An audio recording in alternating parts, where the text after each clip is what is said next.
තෙරුවන් සරණයි ස්වාමින් වහන්සේ. ගෞරවනීය ස්වාමින් වහන්සේ ඇතුළු මහා සංඝරත්නයන් අවසරයි. අද දිනත් අප මේ සූදානම් වන්නේ සඳුදා දිනයන්හි පවත්වන සද්ධර්ම දේශනාවට සමන් දීම සඳහායි. ඒ සඳහා මෙම ධම්සභා මණ්ඩපයට වැඩම කර සිටිනවා. නම කියන්න අවසරයි. පූජ්‍යපාද ගෞරවනීය අලව්වේ අනුමදස්සී ස්වාමින් වහන්සේ. අපි ඊටාම ගෞරවයෙන් දෙපා නැමද ස්වාමින් වහන්සේට ආරාධනා කර සිටිනවා අද දිනට ධර්ම සාකච්ඡාව පවත්වන ලෙසට.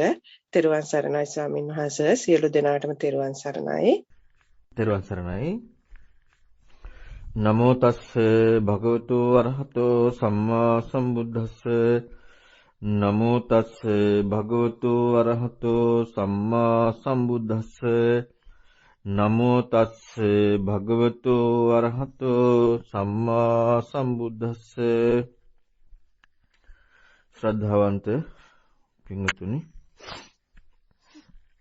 අදත් අපි මේ සෝදානම් වෙන්නේ බුදුරජාණන් වහන්සේ දේශනා කරන්නට යෙදුන ඒ ධර්මය සාකච්ඡා කරන්නට. බුදුරජාණන් වහන්සේගේ ධර්මය තමයි මේ ලෝකේ ශ්‍රවණය කරන දේවල් අතර උතුම් වන්නේ, වටිනාම වන්නේ, අග්‍රම වන්නේ. ඉතින් මේ වටිනා වූ අග්‍ර වූ බුදුරජාණන් වහන්සේගේ ධර්මය තමයි අපි සාකච්ඡා කරන්නට බලාපොරොත්තු වෙන්නේ. ඉතින් මේ දක්වා අපි ඔබත් එක්ක ගොඩාක් දේශනා කතා කරලා තියෙනවා. ඒ වගේම ප්‍රායෝගිකව හිතන්න ඕන දේවල් ගොඩාක් ඉස්මතු කරලා තියෙනවා. ඉතින් මේ සියලු දේවල් එක්ක ධර්මයයි ජීවිතයයි කියන්නේ දෙකක් නොවන බව ගොඩක් අපි පැහැදිලි කරා.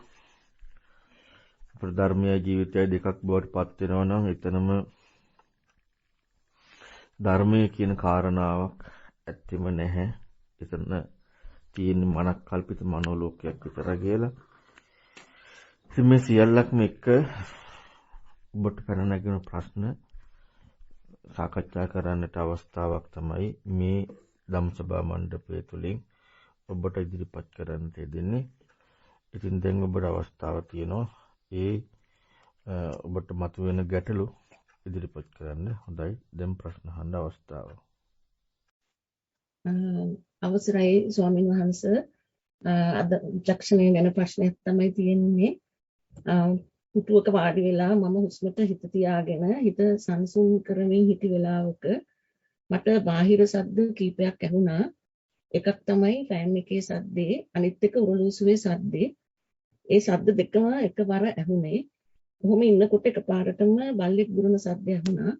ඒක ඇහෙනකොට අර උරලූසුවේ ශබ්දේ ඇහෙන්නේ නැතුව ගියා. නමුත් ෆෑන් එකේ ශබ්දේ දිගටම ඇහුණා. ටික වෙලාවකට පස්සේ බුරන ශබ්දේ නැවතුණා, ඇහෙන්නේ නැතුව ගියා. එතකොට ඔරලෝසුව සද්දේ ආයෙත් ඇහෙන්න පටන් ගත්තා. ඉස්සෙල්ලා වගේම මේ ෆෑන් එකේ සද්දේ ඔරලෝසුවේ සද්දේ දෙකම එකවර ඇහුණා. ඉතින් මෙතන සිදුුනේ මොකද්ද කියලා මම විමසන්න උත්සාහ කළා ස්වාමීන් වහන්සේ. එතකොට මට හිතුණා බාහිරේ තිබුණු ෆෑන් එකෙනුයි ඔරලෝසුවෙනුයි තමයි මුලින් තිබුණු සද්ද දෙක පිට වුණේ. ඒ වගේම බාහිරේ හිටි බල්ලගෙන් තමයි අර අලුතෙන් ඇහුණු සද්දේ පිට වුණේ කියලා.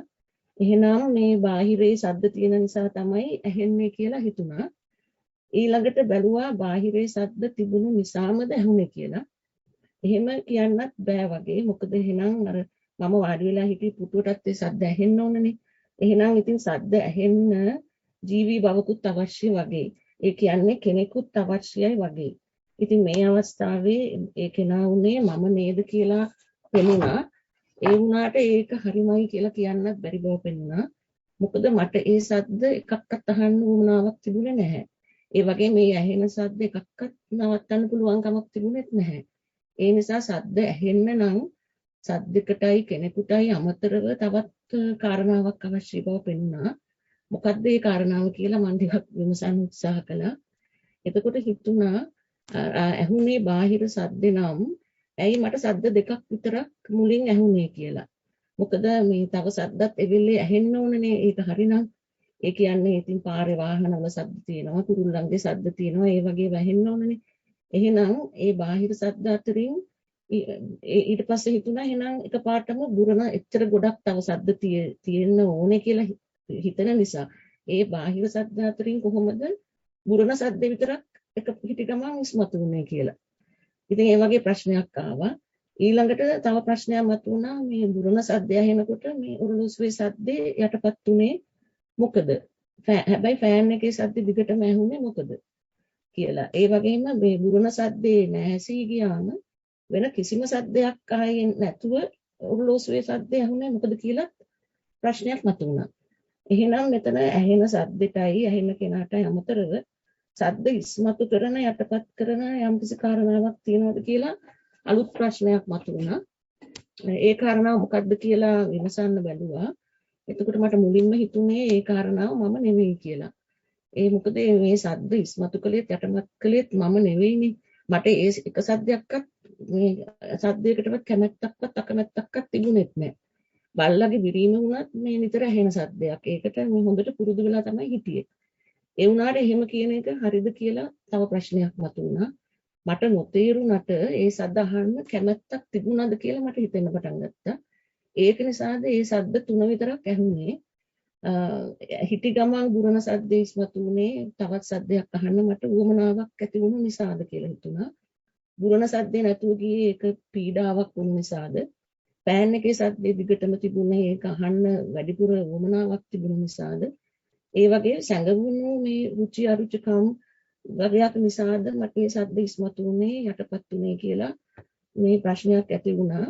නමුත් එහෙම එකක් දැනුණු බවක් නම් මට ප්‍රත්‍යක්ෂත් නැහැ. එහෙනම් ඒ සද්ද ඉස්මතු වෙන්නේ යටපත් වෙන්නේ මොකද කියන එක මට ලොකු ප්‍රශ්නයක් වුණා ස්වාමීන් වහන්සේ. ඒක ටිකක් පැහැදිලි කරගත්තොත් හොඳයි කියලා හිතුණා. මට අනුකම්පාවෙන් ඒක ටිකක් පැහැදිලි කර දෙන්න ස්වාමීන් වහන්සේ. පිරුවන් සරණයි. පිරුවන් සරණයි. ඉස්සල්ලාම ඇත්තටම මේ ධර්ම කාරණාවක් ජීවිතයේ හිතන දෙයකට පාදක නොකර ගැනීම ගැන සතුටටපත් වෙනවා. මොකද හේතුව අද ගොඩක් වෙලාවට කරන කාරණාව තමයි අරහෙන් එකක් ගලපලා මෙහෙන් එකක් ගලපලා ජීවිතේට අර සසඳන ගතියක්නේ ධර්මයේ කියන වටිනාකම අරගෙන ජීවිතේ සසඳනවා. මම අර ගොඩාක් කියලා දීලා තියෙනවානේ මේ වටිනා දෙයක් මේ පැත්තට ගලපන්න එපා කියලා. ඉතින් ඒ නිසා හිම නොකර Tamanටම දැනෙන කරුණු එක්ක ඒ දේ හිතීම ගැන ඇත්තටම සතුටුයි. කිසිදු විදිහකින් ධර්ම පරියායක් ගලපීම නැති එක ගැන. දැන් ගොන්න අපිට තිබ්බනේ අර මේක මේ විඥානය මේක මානසිකාරය මොනවා හරි දාලා හිතන්න ඒ තනිකර වාංචනිකයි. කියන්නේ වාංචනික කරමින් අපි හිතුවා කියලා හිතනවා. දැන් ওই විදිහට හිතනකොට තමන්ට දැනෙන කරුණු එක්කනේ වාංචනික ගතිය නෙමෙයි තියෙන්නේ අපට දැනෙන දේ. කියන්නේ අපි දන්න අපට ගෝචර හුදු වචනයකට විතරක් සීමා වෙන්නේ නැති කාරණායක හිතනවා. ඉතින් ඔය හිතීම තුළින් විචක්ෂණශීලී ගතිය වැඩෙනවා.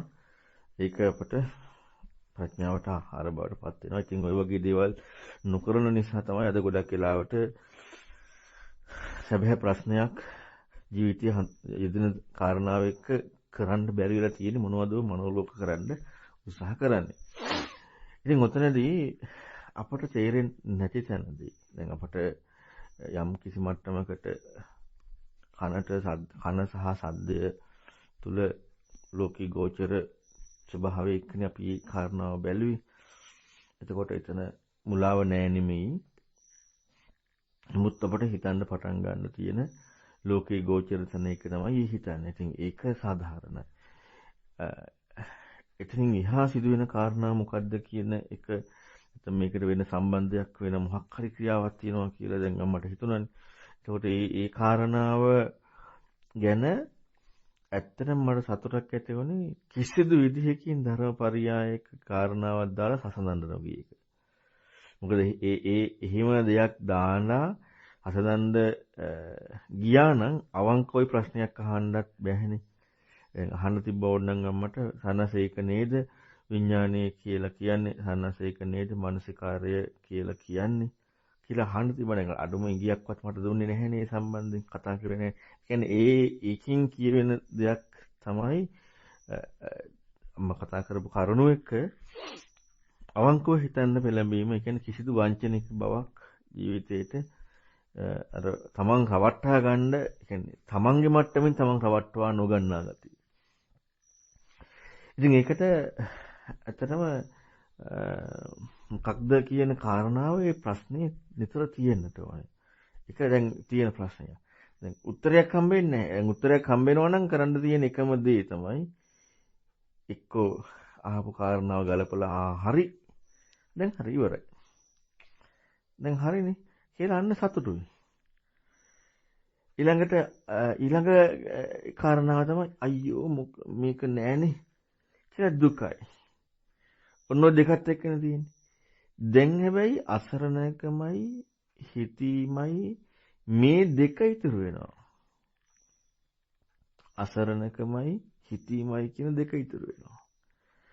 ඒකට විචක්ෂණශීලී බවක් නිසා මොකද වෙන්නේ? අන්න ජීවිතයේම විචක්ෂණශීලී බවක් වෙනට ඕන. අපි මේ රූපවාහිනී මේ ගුවන්විදුලි කරපු ධර්ම දේශනාවෙත් ගොඩාක් එකමයි ඉස්මතු කරේ. එතකොට ජීවිතයේ නිතරම තියෙන්නට ඕනෙත් ඒක. අපි කැමති ඒක සංසිඳව ගන්න. ඒ කියන්නේ උත්තරයක් ලබා ගන්න සංසිඳව ගන්න කැමති. ඒ කියන්නේ හිතන ගතිය ඉස්මතු වෙලා තියෙන්න කැමති නෑ. උත්තරයක් ලැබිලා සංසිඳ. ඒ කියන්නේ අපි කැමති මොඩියෝ වෙන්න. මොකක් වෙන්න කැමතිද? අපි කැමති මොඩියෝ වෙන්න. ඇයි? අපි කැමති හිතන ගතිය, ඒ විචක්ෂණශීලී ගතිය තියෙන එක නෙමෙයි. අපි හැම වෙලෙම කැමති ඒක ලැබලා ඒක අයින් කරගන්න. හරි. මේ කියන්නේ මේක. හරි. ඔන්නෝකට හරි කැමති. මොඩියෝ වෙන්න හරි කැමති. ඉතින් ඒ නිසා ඇත්තටම ওই ගතිය තමයි තියෙන්නට ඕන නැත්තේ. කාම කිසිදු වෙලාවකින් අර ධර්ම කාරණාවක් එක්ක යොමු වෙන්න යන්න එපා. මොකද හේතුව හිතීමනේ ඔය දිනු කරන්නේ. ධර්මයේ වැදගත්කමක් එක තියාගන්න. මම ඒක නිතරම කියලා දීලා තියෙනවා. හරියට ධර්මයේ දැනුම සුතයත් එක්ක අපි තියාගෙන ඉන්නකොට අපේ ආයාසයෙන් තොරව අපේ හිතීමේ ගතිය උපරිම දියුණු වෙන තැනදී අර අපි වචන කතා කරනකොට වචන ඉස්සරහට එනවා වගේ ඒ ධර්ම පරියායන අවශ්‍ය දේවල් සිද්ධ වෙනවා. ඒ වගේම තමයි උපරිම වෙරුණාට පස්සේ අපට ඒකට තව තව කරුණු ඉදිරිපත් කරන්න පුළුවන්කම ලැබෙනවා. ඉතින් ඒ නිසා මම හිතන එක තමයි ගොඩක් වටින්නේ. ඕක නවත් නැති කරගන්නයි හොඳ නැති. ඒක නැති කරගන්න හොඳ නැති මොකද්ද? උත්තරේ ලැබෙන එක නෙමෙයි ඔය හිතීමේ ගතිය. ඔක දැන් ජීවිතේ කොටසක් කියලා. දැන් ප්‍රශ්නයක්. ඔන්න ඔය කාරණා ඔය හිතන ගතිය ජීවිතේ තියෙන්න ඕනේ. ප්‍රඥාවන්ත ජීවිතේ වෙන්නේ අන්න එතනදී. එතනදී තමයි ආහාරය ප්‍රඥාවට ආහාර හේතු වෙන්නේ. අපි හිතන්නේ තේරෙනකොට කියලානේ. ඒකනේ වැඩේ තියෙන්නේ. අපි කැමති මෝඩ වෙන්න. ඊළඟට තමයි අසරණකම. ඔන්න දැන් යමු වෙන්න ඕනේ. කොහොද? ඔන්න ඔය කරුණු ටික තියෙන්නට ඕනේ. දැන් ඕක එකපාරට අපට දෙන්න අපට මේ කරුණ හඳුනා ගන්න බැහැනේ. ඒතර හඳුනා ගන්නට නම් ඒ හිතපු කාරණාව ඔස්සේ වැරදි කරුණක් ඉස්මතු කරමින් නැත්නම් දැන් වැරදි කරුණක් ඉස්මතු කරන ගොඩක් දෙයක් තියෙනවා. නමුත් ඒක දැන් කියන්නේ ඇස කන කියන්නේ මොකද්ද සද්දේ කියන්නේ ඒ වගේ කරුණු ටිකක් තව ඉදිරිපත් කරන්න පුළුවන්. නමුත් ඒක ඉදිරිපත් කරනකොට අම්මගේ හිතපු ගතිය වැදගත්.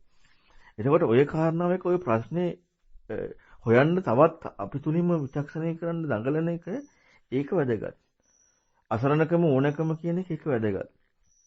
ඉතින් ඔය කාරණා ටික තියාගන්න. එතකොට තමයි දැන් ඔතනදීම හම්බ වෙනවනේ අපට අපේ ලෝකයේ උත්තරයක් නැති බව. සද්ධාරුචි අනුසව ආකාර පරිවිතක්ක දිටි නිඥානක්ඛන්ති කියන අපට අපේ ලෝකයේ උත්තරයක් නැහැ. ඔය කරුණු පහත් එක්ක උත්තරයක් නැහැ. එතකොට ඔය කරුණු පහත් එක්ක උත්තරයක් නැතිනම් නැති තැනදී තිබිය යුතු කරුණක් තමයි ඔය අවශ්‍යතා දෙක. අසරණ භාවයයි අවශ්‍යතාව නම් එකයි අසරණ භාවය විතරයි. තියෙන ගතිය හිතීම. ඔන්න ඔය දෙක. කියන්නේ හිතීම තියෙනට ඕනේ අවශ්‍යතාවයේ අසරණකම. ඒ කියන්නේ ඕනකමක් තියෙනවා හොයාගන්න.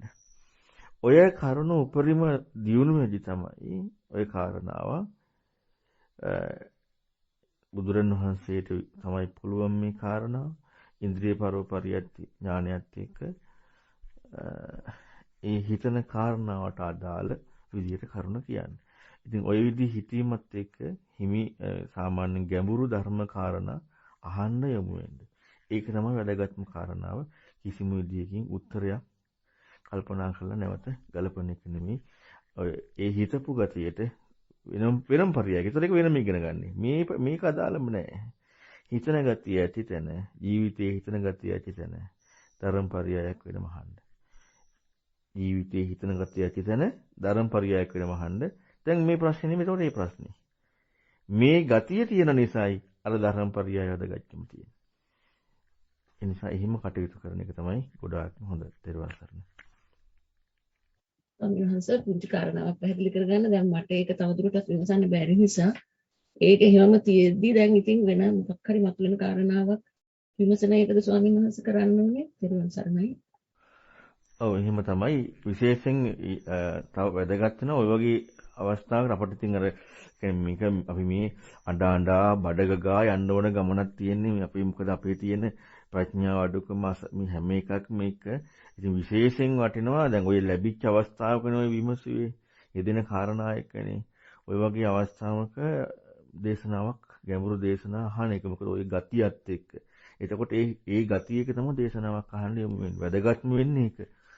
මේ අර අපි ඊළඟට යෙදෙන කාරණායක විමසන්නට ඕනේ. එතකොට අර අපේ ජීවිතයේ විචක්ෂණශීලී ගතිය යුක්ත ජීවිතයක් බවට පත් වෙනවා.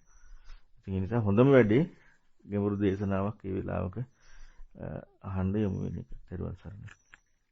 ඒ කියන්නේ ඒ වෙලාවෙම අහන එක තමයි හොඳ නේද ස්වාමීන් වහන්සේ? ඔව් ඒ වෙලාවෙම අහන එක හොඳ. මොකද ඒ හිතන ගතිය තියෙන තැනදී ඒ වෙලාවෙම අහන එක තමයි හොඳ. ගොඩක් පින් ස්වාමීන් වහන්සේ. ත්‍රිවංශ සරණයි. ගෞරවනීය ස්වාමීන් වහන්සේ අවසරයි. නමස්කාර කර සිටින පළමුවෙන්ම ස්වාමීන් වහන්සේ ඇත්තටම මේ මට ඉස්සෙල්ලා ප්‍රශ්න පිළිතුරුත් එක්ක මට ටිකක් පසුබෑමක් වුණා. නමුත් මට අවංක මම ඒ වැඩේ කරා නම් කියන්න ඕනේ කියලා හිතුණා ස්වාමීන් වහන්සේ. මොකද මේ මට දැන් ස්වාමීන් වහන්සේ දැන් මට ස්වරූපය ගැන හිතන්න කියලා. එතකොට මම ස්වරූපය කියන හිතනකොට මට ඉතින් අර ඇතුළට ගිය ස්වරූපයක් කතා කරන්න අමාරුත් ඉන්නම් සංග ඒව හිතන්න බෑනේ. මට ගෝචර වෙන දෙයක් එක තමයි මම හිතන්න පටන් ගත්තේ. එතකොට මට ස්වාමීන් වහන්සේ මම ඉඳගෙන ඉරියව්වේ සිට හැම ආයතනයක් කරහම් මේ ස්වරූපයක් පමණයි තියෙන්නේ කියන එක තමයි ඔළුවට වැටුනේ ස්වාමීන් වහන්සේ. හැම වෙලේම ස්වරූපයක් එක්ක මම ඉන්නවා නේද? හැම වෙලේම ආයතන 6 හරහාම ස්වරූපයක් එක්ක නේද ඉන්නේ. මේ හිතනක පවා මේ අවස්ථාවේදී මට හිතෙනවා මේ ස්වරූපයක් එක්ක නේද ඉන්නේ කියන එක ස්වාමීන් වහන්සේ. එතකොට මට ඊට පස්සේ දැන් ස්වරූපය දෙනම් මම කියලා හිතුණා මට ස්වාමීන් වහන්සේ. ඊට පස්සේ තව ටිකක් වෙලා ගියායින් පස්සේ ඒක හිතේ ඉන්නකොට මගේ හිත මෙන්න පැත්තකට ගියා. ගිහින් ආයෙ සිහිය එනකොට මට හිතුණා ඒ වෙලාවේ මම ඒ වෙලාවේ මම ඒක ඇතුලේ හිටියේ මේ ස්වරූපයක් ඇතුලේ මම හිටියා නේද කියලා මතක් වුණා. එතකොටම මතක් වුණා ස්වාමීන් වහන්සේ මේ සක්කාය දිට්ඨිය ගැන මම හිතනවා නේද? ඒ ස්වාමීන් වහන්සේ එපා කිව්වා නේ නෑ අයින් වෙන්න ඕන කියලා හිතුණා. හිතලා ඊට පස්සේ ආයෙ හිතුවේ ඇයි මේ ස්වරූපේ මම උනේ කියලා මට හිතුණා. ඊට පස්සේ ආයෙ ධර්ම කරුණාක අභිනන්දති ඒකත් අයින් වුණා. මොකද මට ඒක දිගට හිතන්න බැරි කාරණයක් හින්දා. ඊට පස්සේ ස්වාමීන් වහන්සේ එහෙනම් මේ ස්වરૂපය මම වූ දැන ගැනීමක් තියනවා නේද කියලා. එතකොට අයත් විඥානය ආව මායාකාරය ආව කියලා එතන මං අයින් වුණා. මට බෑ එතනින් යට හිතන්න කියලා හිතුණා ස්වාමීන් වහන්සේ. එතනින් එහාට මං හිතාගෙන උඩ ස්වરૂපෙම හිතුවා. හිතනකොට මට දැනෙනවා ආයතන 6 හරහා මේ විවිධ ස්වરૂප මට එනවා. ඊට පස්සේ හිතන එක ආයතනයක් හරහා දැන් විවිධ ස්වરૂප නේද එන්නේ කියලා. ඊට පස්සේ හිතුණා මම මේ මැනීමක් නේද මේ කරන්නේ කියලා. මම මේ මුළු ජීවිතේම මට මැනීමක් වේදැනුණා. එහෙනම් මැනීම නේද මම කියන එක ආවා. ඊට පස්සේ මට එහෙම හිතාගෙන ඉන්නකොට එහෙනම් මම මැනීමක් නොකරොත් මම නෑ නේද කියලා හිතුණා. ඒත් ඉතින් ආයෙත් මම නෑ නේද කියලා මැනීමක් එතන තියෙනවා නේද කියලා හිතුණා ස්වාමීන් වහන්සේ. එතනින් එහාට මට හැබැයි ඊට මාර මැනීමක් නැත්තම් මම නෑ නේද කියලා හිතාගෙන පොඩි චිත්ත ඒකාග්‍රතාවයකට ආවා. නමුත් ඒකට අවස්ථාව නොවෙන්නේ සමග නවත්තා ගත්ත ඇත්තටම ස්වාමීන් වහන්සේ මේ මට එතන තමයි යාවිතින් මැනීමක් එක්ක මම ඉන්නවා කියන එක තමයි ස්වාමීන් වහන්සේ මට තව පොඩි ප්‍රශ්නයක් තියෙනවා. තෙරුවන් සරණයි ස්වාමීන් වහන්සේ අනුකම්පාවෙන් අදහසක් දෙන්න. තෙරුවන් සරණයි. මෙහෙමයි ඉතින් අම්මගේ හිතන කාරණාවට එක්ක ප්‍රශ්නයක් නැහැ. මොකද හේතුව දැන් එකක් හරි නිගමනයක් දීලා සතුටු වෙනවට වඩා හැම වෙලෙම හිතන ගතියක් ඉස්මතු වෙනවනේ. ඉතින් ඔය විදිහේ හිතීමක් ඉස්මතු වුණා කියලා ප්‍රශ්නයක් නැහැ. ඊළඟට අර ගොඩාක් ඒ හිතන තැනදී අපි ගොඩාක් පරිස්සම් වෙන්නට ඕන දෙයක් තියෙනවා. අර බුදුරජාණන් වහන්සේගේ වචන ගන්න එක. මොකද හේතුව වචන ගන්න එක පරිස්සම් වෙන්නට ඕන නැත්තේ අපිට එක දිගට ඒ කාරණා කරන්න යනකොට සමහරවිට අපිට ඒක තමයි සක්කාය දිට්ඨිය. ඒක තමයි මේ නැත්නම් අපි ගත් විඥානය කියන මෙන්න මේ නිමිත්තක් අපේ හිතට එන්න ඉඩ තියෙනවා. එතකොට විඥානයේ සක්කාය දිට්ඨිය කියන එක වැටහුණා. ඒ කියන්නේ දැන් ඒක ඇනීමක් ආවනේ. එතකොට එහෙනම් ඒ වචන නොගන්න අපි ගොඩාක් පරිස්සම් වෙන්නට ඕනේ. ඒ කියන්නේ ඒ වචන ගත්තාම අපට අර ආදීන වෙච්චනවා. දැන් අපි අයින් කරගන්න යම් මට්ටමකට ගත්තට කමක් නැහැ. සමහර අවස්ථාවල නමුත් එහෙමත් නොගෙන අපිට හිතන එක කරන්න පුළුවන් තමයි ගොඩක් හොඳ. මම මේ ළඟදී ධර්ම සාකච්ඡාවකට පැහැදිලි කරා. ගොඩක් අය කතා කරනෝනේ අර මූල පරියාය සූත්‍රය කරනවා අරගෙන පුතඥ වූ නැත්නම් මේ ලෝකේ ඉන්න අපට තියෙන මඤ්ඤණාවන්නේ කියලා. තනි කර බොරුවක් ඒක. මඤ්ඤණාවන්නේ තියෙන්නේ කියන කාරණාව කියන්නේ මඤ්ඤණාව කියන කාරණාව මනින්නේ මොකෙන්ද? හැඟීම කියන කාරණාව අපි මේ මයන්නයි අඤ්ඤයන්නයි නියන්නයි කියන එක විතර නෙමෙයි ගන්නෙ. අපි මනින්නේ මොකෙන්ද මඤ්ඤණාව කියන එක? මඤ්ඤණාව කියන එක අරසානිත මනින්ද මඤ්ඤණා නොවන බවක් ඕනේ. එතකොට මඤ්ඤණා නොවන බවක් ඕනේ මඤ්ඤණාව වනින්න. මේක මඤ්ඤණාවක් නේ කියලා මැනීමේ කෘත්‍ය සේකත්වයේ මාමඤ්ඤේ. එහෙම නැතුව මඤ්ඤණාව කියන එක මනින්න බෑ. මනින්න බෑ කියන්නේ අපිට මනිනවා කියන එක ඥානයක් නේ. එතකොට අපිට මඤ්ඤණා හෝ මඤ්ඤණා නෑ හෝ කියන මේ කිසිදු කාරණාවක් ඉදෙන්නේ නෑ. එතකොට අපිට සක්කාය දිට්ඨිය හෝ සක්කාය දිට්ඨිය නෑ. විඥානිය හෝ විඥානිය නෑ. මෙන්න මේ කිසිදු කාරණාවක් යෙදෙන්න ඒ කියන්නේ මනින්න අපට මනිමේ පදනමක් තියෙන්නට ඕනේ. එහෙම නැතුව මනින්න බෑ. එතකොට එහෙනම් අන්නේ නිසා ඒ කියන්නේ මේ මැනීම කියන කාරණාව අපි තනි කරන කාරණාව අර වචනයකට විතරක් සීමා වෙලා. දැන් අපි ගත්තොත් මෙහිම අපට ලෝකේ සුදු කළු අම්මා තාත්තා ඊළඟට පුටුව මේසෙ. දැන් මේවා අපිට වෙන්වෙන් වශයෙන් මනින්න පුළුවන්කම තියෙන ඊට සාපේක්ෂව තව කරුණු විග්‍රහ වෙන නිසා. ඊට සාපේක්ෂව කරුණු විග්‍රහ. ඒකට අපිට ඒක මැන ගන්න පුළුවන්. දැන් අපිට විඥානය කියන කාරණාව, සක්කාය දිට්ඨිය කියන කාරණාව මේක වනින්ද මේ කියන්නේ ඒ හා සම්බන්ධ වෙනස් කාරණාවක් තියෙනට ඕනේ. ඉතින් ඒක නිසා අපි අන්නේ කාරණාවේ පරිස්සම් වෙන්නට ඕනේ. එහෙම නැතුව අපට දැනෙන කාරණාව එක්ක කියන්නේ අපි අවංකව අපි විවහාර කරන. අවංකව අපි හඳුනගෙන විවහාර කරන. ඔන්න ඔය කාරණාවක් එක තමයි අපි විචක්ෂණ යමු වෙන්න ඕනේ. එතකොට අපිට අර පොඩ්ඩක්වත් අපි මේ වචන වලට සිංග ගන්න ගතියකට ඉඩක් නැති වෙනවා. ඊළඟට අපි හිතන ගතියකටම ඉස්මතු වෙනවා. නැත්නම් අපි කොහෙන් හරි වචන වලට රිංග ගන්න ගතියකට දෙනවා. හැබැයි ඉතින් අර හිතපු ක්‍රමයක වටිනවා. හැබැයි අර කරුණ ටිකත් මතක තියාගන්නට ඕනේ. ජීවිතයේ හිතන කාරණාවේදී සම්පූර්ණයෙන්ම අර බුදුරණවහන්සේ කියන්නේ අඩුම තරමේ සමාජයේ විවහාර කරපු අර්ථය හැටියට දැන් අපි ඒක කතා කරලා තියෙනවානේ. සක්කාය දිට්ඨිය කියන ඒ වචනේ අදාළ නැහෙනේ. සුඛියත්ව දකින්න එකක් නේ කියලා නිකන් අර අපට නිකන් මේ අපට දැනෙන විදිහක් හරි මේක මේ මොකද්ද මගේ දැක්මක් නෙමේක. මගේ නිර්වචනයක් නෙමේක. මේක අපි විවහාර කරන දෙයක් බවට පත් වෙන ප්‍රශ්නේ හිතන්නට ඕන. එතකොට තමයි අපිට සැබෑවට මේ හිතීම නිවැරදිම වෙන්නේ. ඉතින් ඔය වගේ හිතන අවස්ථාවත් එක්ක අපට ධර්මයක් අහන්න උපකාර වෙන්නේ අන්න එතනදී. ධර්මයක් ඇහිීමෙන් උපකාර වෙන්නේ අන්න එතනදී. නැත්තම් අපි මේ හිතපු ක්‍රමයට ධර්මය ඇහෙන වචන ටිකයි ඒ සියල්ලක්ම සැසඳෙනකොට අපිට ඒ දෙක සම්බන්ධයක් වෙනවා. එතකොට මේ සිදුවීම එතන කියලා තියෙනවා මේ සිදුවීම. කියලා අපිට අර හරලකුණ දාගන්න අන්න ඒකට උපකාරයක් වෙනවා අපි අර කරුණු ගත්තාම. ඉතින් ඒ නිසා හිතුවෙක හොඳයි. අර විදිහට හිතනවා නම් තව ගොඩාක් හොඳයි. ඊට පස්සේ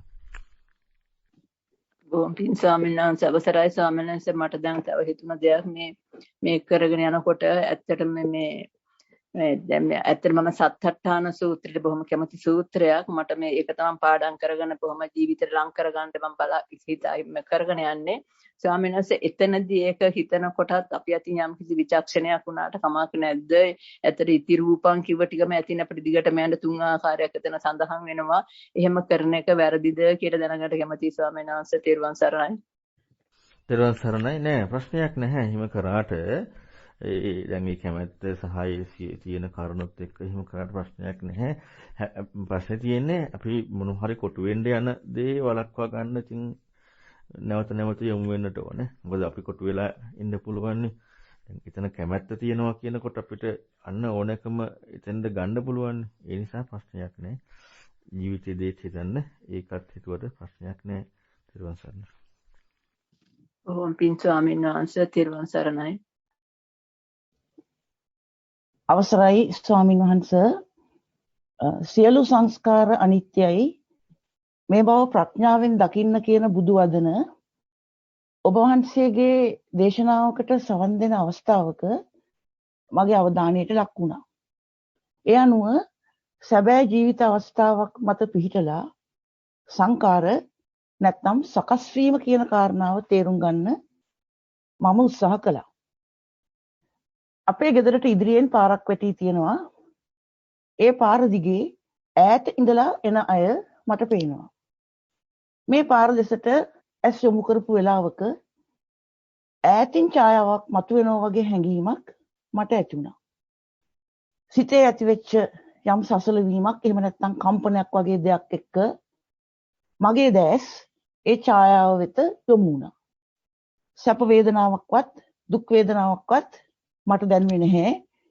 ඒත් යම් හේතුවක් නිසා මා ඒ ඡායාව දිහා දිගටම බලාගෙන හිටියා.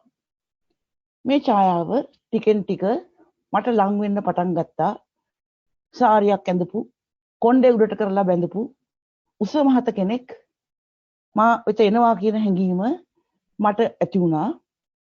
මේ ලක්ෂණ වලට අනුව මේ එන්නේ කාන්තාවක් කියලා මං හඳුනගත්තා. මේ පුද්ගලයා තවත් ඉදිරියට එනකොට එයාගේ මුහුණේ සියුම් ලක්ෂණත් මට පේන්න ගත්තා. මේ සේරම එකතු කරලා පාරේ එන කාන්තාව මගේ අසවල් යහළුවා කියලා සකස් කරගන්න මට පුළුවන් වුණා. ස්වාමීන් වහන්සේ මේ වගේ ධර්මකාරණා පැහැදිලි කරන අවස්ථාවවලදී ඔබ වහන්සේ අපට මතක් කළා කර්මාන්ත ශාලාවක යන්ත්‍ර ක්‍රියා කරන විට සකස් වන පීරිසි ගැන. පීරිසි හදන ක්‍රමය මට එතරම් හුරු නැති නිසා මගේ අත්දැකීම තවත් පැහැදිලි කරගන්න මා වෙනත් උදාහරණයක් තෝරාගත්තා. ඒ තමයි සිංහල අවුරුද්දට කොකිස් හදන ක්‍රමය. පිටිවලට ලුණු මිශ්‍ර කරපු පොල් කිරි එකතු කරලා මේ කොකිස් හැදීම ආරම්භ කරන හැටි මගේ මතකයට ආවා. ඊට පස්සේ කොකිස් සච්චුවක මේ මිශ්‍රණය තවරලා රත් වූ තෙලට දාන හැටි මට මතක් වුණා. කොකිස් හදන කෙනෙක් අනුගමනය කරන මේ පියවර අර පාරයාව පුද්ගලයා කාන්තාවක් ලෙස හඳුනාගෙන යහළුවෙකු ලෙස සකස් කර ගන්න මා යොදාගත් ක්‍රියාවලිය සමග සැසඳෙන බව මට වැටහුණා. ඇසට රූපයක් වැටෙන විට මා කලින් සඳහන් කළ විදිහේ සසලවීම විඳීම් අප තුළ ඇති වෙනවා. මගේ ඇස ඡායාව වෙත යොමු වුණේ මෙවැනි සසලවීමක් නිසාද කියලා මං කල්පනා කළා. මං ඡායාව දිහා නොකඩවා බලා හිටියේ මේ විඳීම් කියන එක නිසා වෙන්නේ නැති කියලාත් මට හිතුණා. ඊට පස්සේ හඳුනා ගැනීම සකස් වීම සිදු වෙලා ඇසෙන් දැන ගැනීමක් සිදු වුණා. කොකිස් හදන්න නම් පිටි හා පොල් කිරි ඇතුළත් මිශ්‍රණය උණු තෙල් තාච්චියක දමා රත් කිරීම අවශ්‍ය වෙනවා වගේ රූපයට සම්බන්ධ මේ සියලු කාරණා සිදු වෙන්න තවත් දෙයක් ඕන බව මට තේරුණා. ඒ මනස වෙන්නේ නැති කියලා මට සිතුණා. පෙර අවස්ථාවලදී මා මනසේ ගබඩා කරගෙන තිබුණු කාන්තා ඇඳුම් පැළඳුම් කොණ්ඩ මෝස්තර වගේ දේවල් සිහිපත් කරලා ඒවත් එක්ක සසඳලා පාරේ එන්න කාන්තාවක් කියන තීරණය හඳුනා ගැනීම මා කරන්න නැtei කියලා මට හිතුණා. ඒ වගේම මට හුරු පුරුදු කාන්තා මුහුණක අංග ලක්ෂණ එක්ක සසඳලා මෙයා මේ එන එක්කෙනා මගේ අසවල් ඉහෙලිය කියන තීරණය ගත්ත බව මට හැඟුණා. නැවත වතාවක් ඒ කාන්තාව මුණ ගැසුණොත් වර්තමාන අත්දැකීම් සමග සසඳලා, ඒ කියන්නේ දැන් ලැබපු අත්දැකීම් එක්ක සසඳලා ඔයා උස ගිහිල්ලා එහෙම නැත්නම් කෙට්ටු වෙලා වගේ විනිශ්චය කරන්න පුළුවන් බවත් මම තේරුම් ගත්තා. ඒත් සිත මෙතෙන්ට ආවේ නැත්තම් මේ පියවර එකක්වත් සිදු නොවන බවත් මට පැහැදිලි වුණා. ස්වාමීන් වහන්සේ මම මෙතෙක් විස්තර කළේ සකස් වීම කියන කාරණාව තේරුම් ගන්න මා යොදාගත්ත පියවර ටික. එකක් පස්සේ එකක් සිදු වෙන මේ පියවර කාලයකට අසු වෙලා තියෙන බව මට තේරෙනවා.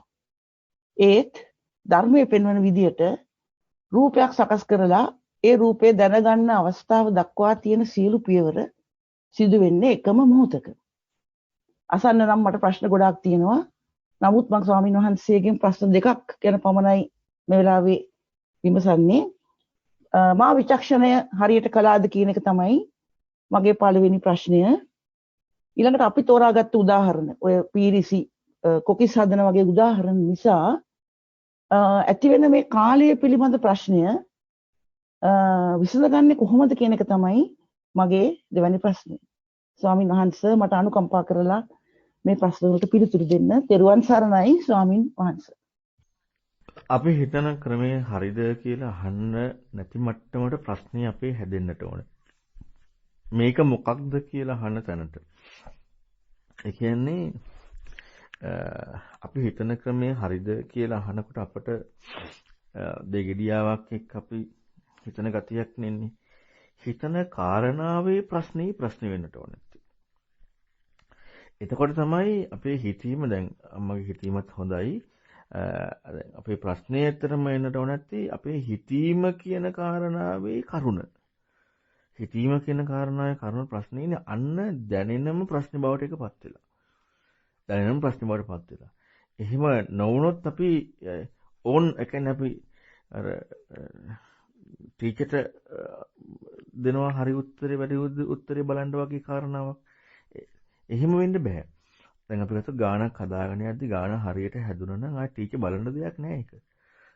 කියන්නේ න්‍යාය මත පාදක වෙලා ඒක හැදුනා නම් බලන්න දෙයක් නැහැ. හැබැයි හදාගෙන යනකොට හදන්න කරුණ ඒ කියන්නේ ගාන හදන්න අමාරුයි. එතකොට ටීචර් ළඟට ගිහිල්ලා අහන එක වෙනම එකක්. ගාන හදලා ඉවරුණාට පස්සේ ටීචර්ෙන් අහන්න දෙයක් නැහැ. ගාන හදලා ඉවරයි. ඒක හරිද වැරදිද කියලා අහන්න දෙයක්වත් නැහැ. හදාගෙන යනකොට ටීචර් දැන් මෙතන මේ කාරණා මේක වෙන්නේ කොහොමද? මේ කාරණා මෙහෙම වෙන්නේ කොහොමද? අන්න ප්‍රශ්නේ තියෙනවා. එතකොට ප්‍රශ්නේ හම්බුන තැන ප්‍රශ්නේ තියෙන්නේ. ප්‍රශ්නේ කතා කරන්නේ. ඉතින් ඒ නිසා අපි තුල ඇත්තටම හැමෝටම කියන්නේ හිතන කාරණාව අපි මේ හිතන විදිය හරිද වැරදිද කියන ප්‍රශ්නේ අපට එන්න බෑ.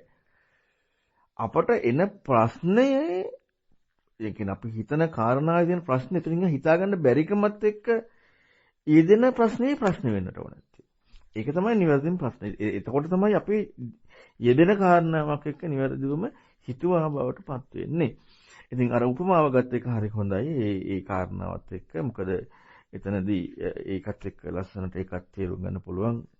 දාන්නේ දියරයක් ඊළඟට සකස් වෙලා එනකොට පිරම දෙයක් හැටියට හම්බ වෙනවා. ඉතින් ඒ නිසා ඒ උපමාවක් ගන්න පුළුවන්. හිතන්න ඇත්තටම හැමෝම හිතන කාරණා හොඳයි. විශේෂයෙන් අපි තේරුම් ගන්න දැන් අර මනසින් මේක වෙන්නේ කියන කාරණාව අපට නිකන් ඔහේ ඇහිගේ දෙයක් නැතුව අපට දැනෙච්ච දෙයක් නෑ. ඒක ගොඩාක් වටිනවා.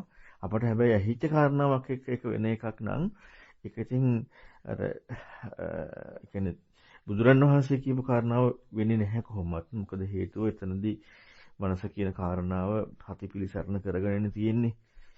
නැතුව මනස කියන කාරණාව දෙන්නේ නැහැ. එතකොට මනස කියන කාරණාවක් කියලා අපිට කතා කරන්න බැරි වෙනවනේ. හැබැයි අපිට ලෝකේ මට්ටමින් කතා කරන දෙයක් තියෙනවනේ. ලෝකේ මට්ටමින්. ඒකෝ ලෝකේ මට්ටමින් කතා කරනකොට අන්න හරි මනසින් තමයි මේක වෙන්නේ කියලා ඒ අපට දැනෙන මට්ටමින් නම් හිතුවේ ඒක හොඳයි. මොකද එතකොට අපි අර බුදුරණවහන්සේ වෙන්නපු දහම් පරයයක් එක්ක අනුගත වෙනව නෙමෙයි. අපට දැනෙන මට්ටම. මොකද ලෝකයේ මනස මුල් කරගෙන මනසින් මේක වෙන්නේ කියන කාරණාව එක්කනේ ස්වરૂපයින් වෙලා ප්‍රතිපදාවස්සේ ගෙන වෙන සත්‍යවලට යන්නේ. හැබැයි අපි දැනගන්නට ඕන අපි මේ හිතීමක් ඇත්තටම අපි හරියට හිතන කාරණාව ජීවිතයේ ප්‍රශ්නයේ හැටියට මේක යෙදෙනකොට අපට ජීවිතයේ ඒකමයි එතකොට. ජීවිතේ ඒකමයි. ඉතින් ඒක නිසා ඔය විදිහට හිතන කරුණු නිතර ජීවිතේ අර ඔය හිතීමේ කියන්නේ මම කියන එක හොඳට තේරුම් ගන්න ඕනේ. හිතන ගතියේ අවශ්‍යතාවය දිගටම තියෙන්නට ඕනේ.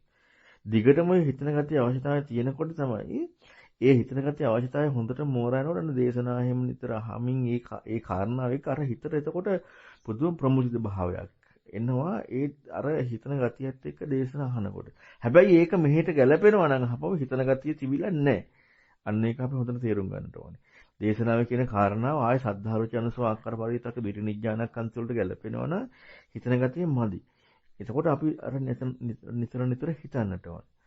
ඉතින් ඒ නිසා හිතන්න ඔය විදිහටම හිතන කාරණා හිතීම සම්බන්ධයෙන් සතුටුයි. ඉතින් කට්ටියම ඒ වචනයත් එක්ක අපි කියපු වචනයත් එක්ක හිතන්න පෙළඹෙනවා. ඒ හිතීම කරනවා. හැබැයි ඒකකටවත් හොඳට තේරුම් ගන්න අපි ගත්ත ධර්මයේ කියලා ගත්ත වචනවල අර්ථයට කොටු වෙන්න එපා. අපට අපේ විවහාරයේ වචනාර්ථයත් එක්ක අපි හිතන්න. ධර්මයේ කියලා ගත්ත වචනේ අර්ථයට කොටු වුණොත් වෙන්නේ අපට නැවත ධර්මයේ කියන කාරණාවට යොමු වෙන්න අමාරු වෙනවා අපට ගලපන්නම ආය යොමු වෙන නිසා. හොඳයි තේරුවන් සරණයි. ස්වාමීන් වහන්සේ අර මම තෝරගත්ත උදාහරණයක් එක්කමද ආයේ එක හිතුවට කමක් නැද්ද? කාලයට අහු වුණත් පියවර වශයෙන් ගන්නකොට කාලයට අහු වෙනවා කියලා දැනෙනවා. ඒක ඔස්සේම ආයේ හිතුවට කමක් නැද්ද කියන ප්‍රශ්න. මෙහෙමනේ උදාහරණයක් නේ උපමාවන්නේ ගන්න. ඉතින් උපමාවක් අපට ගන්න වෙන්නේ කොහොමවත් කාලයක් එක්කනේ. නැතුව ගන්න බෑනේ. ධර්ම කාරණාවේ තුලදී තියෙන්නේ හිතීම ඇති වෙනවා මිසක් අර්ථයක් හැමක් ලැබෙනවා නෙමෙයිනේ. උපමාවක් උදාහරණයක් ගන්නෙම ඒකට වෙන දෙයකට නෙමෙයි. ඉතින් ඒ නිසා උපමා උදාහරණ අරගෙන අපේ යම්කිසි හිතන ගතියේ කරුණකට ඒක උපකාරයක් වෙනවා. එච්චරයි. උපමාවේ උදාහරණයේ කාලය බලන එක අපට අදාළ නැහැ. මොකද මේ උපමා උදාහරණය කියන එක යම් කාරණාවක් පාදක කරගන්න නිගන්නේ. දැන් අර මගිනුත් සමහරවල් ප්‍රශ්න අහනවනේ උපමා උදාහරණ වල අරක වෙන්නේ. දැන් මේක වෙන්නේ කොහොමද කියලා. ඒව හිතන්න බෑ. උපමා උදාහරණ දෙන්නේ යම් කාරණාවක් පැහැදිලි කරගන්න. එච්චරයි. යම් කාරණාවකට දෙන්නේ. දැන් ඒකේ උපමා උදාහරණයක් කියන එක ධර්ම කාරණාවක් වුණොත් උපමා උදාහරණය ගත්ත එකේ අර්ථයවත් දන්න තියෙනවනේ. ඒ නිසා උපමා උදාහරණ තුල කාලය හොයන්න අදාළත්වයක් නැහැ. ඒක ගත්තේ මොකටද? ඒ ගත්ත කාරණාව එකයි මේ බලන්න ඕනේ. එතනින් ඒක ඉවරයි උපමා උදාහරණය. තේරුම් ගන්න. ස්වාමීන් වහන්සේ පංචස්කන්ධයේ වේදනාව කියන කාරණේ ගැනත් මම නිතර කල්පනා කරනවා. මට වේදනාව කියන එක තේරෙන්නේ ස්වාමීන් වහන්සේ විඳින දෙයක් හැටියට නෙමෙයි දැනෙන දෙයක් හැටියට. ඇත්තම මට දැනගන්න ඕනේ පංචස්කන්ධයේන වේදනාව විඳීමක්ද එහෙම නැත්නම් මම හිතන්නේ ඒක දැම්ම කියන්නත් බැරුව ඇති. ඒ ගැන පොඩි අදහසක් දෙන්න ස්වාමීන් වහන්සේ. මට තේරෙන්නේ විඳින දෙයක් හැටියට නෙමෙයි දැනෙන දෙයක් විදියට. වේදනාව කියන්නේ. පංචස්කන්ධය කියන වචනේ කතා කරන්න එපා. මොකද අපි මම හිතන්නේ ඒක සම්බන්ධයෙන් ගොඩාක් කතා කරලා තියෙනවා. පංචස්කන්ධය කියන කතාව හෝ පංච උපාදානස්කන්ධය කියන කතාව අපට වචන ටිකක් විතරයි. පංචස්කන්ධය කොහොමද කාටවත් කතා කරන්න බැරි එකක්. රූප වේදනා සංඥා සංකාර විඥාන කියන වචන ටික කතා කිරීම කියන්නේ අපි හැම පැත්තෙම අර්ථාන්විත වෙන්නට ඕනනේ. ඒතකොට රූප වේදනා සංකාර විඥාන කියන පහේ පංචස්කන්ධය කියලා කියනකොට ඒක දර්ශනයකින් යුක්ත වෙන විදිහක ඉස්මතු කිරීමක් විතරයි. පංච උපාස්කන්ධය කියලා කියන්නේ ඥානයක් එක්ක කතා කරන එකක්. අපි රූප වේදනා සංකාර විඥාන කියන එක ඒක ලෝකේ කතා කරන්න පුළුවන් එකක්. එතකොට එතනදී විඳීම කියන කාරණාව දැනීම කියන්නේ අපි දැන් අර රූප වේදනා සංකාර විඥාන කියලා අපි අලුතින් දැන් අන්නේ අයගේ උනත් ඒ කාරණාව අලුතින් දාගත් එකක් වෙලානේ තියෙන්නේ. එහෙම නැතුව අපිට ওই පහක් හොයන්න ඕනේ කියලා එකක් නැහැ. අපිට පහක් හොයන්න ඕනේ කියලා එකක් නැහැ. අපිට දැනෙන කාරණා බැලුවා නම් ඇති. දැන් අපි ජීවිතයේ දැනෙන එකයි තව කෙනෙක් කියපු එකයි ධර්මයයි මේ තුනක් එකට පටලව ගන්න හොඳ නැහැ. ඒ නිසා අපිට දැනෙන දේ කියලා දැන් අර ඉස්ලාම් කතා කරාම කිව්වේ අර මුකුත් ගත්තේ නැහැනේ. ඒ කියන්නේ දැනෙන දේ හිතුවනම් ඇති. අතන තියෙන මේ රූප වේදනා සංකාර විඥාන කියන පහද නැද්ද? ඒක එච්චර හිතන්න දෙයක් නැහැ. අපිට දැනෙන්නේ එච්චර නෑ. ඒ එච්චරයි. ඒ හිතීම ගතිය දියුණු කරගන්න ඕනේ. ඒ හිතීම ගතිය දියුණු වීමෙන් තමයි ධර්මපරියායකට යොමු වෙන්නට ඕනේ. එහෙම නැතුව අපි ධර්මපරියායට ගන්න එපා. ඉතින් දැනන එච්චර නම් ඒ දැනන කරුණට හිතන්න එච්චරයි. එතනින් එහා මොකුත් හිතන්න එපා. ඒ හිතන ගතිය උපකාර කරගෙන වෙනම ධර්ම දේශනා අහන්නට ඕනේ නැති. තෙරුවන් සරණයි. පැහැදිලි ස්වාමීන් වහන්සේ තේරුණා. තෙරුවන් සරණයි. අවසරයි ස්වාමීන් වහන්සේ.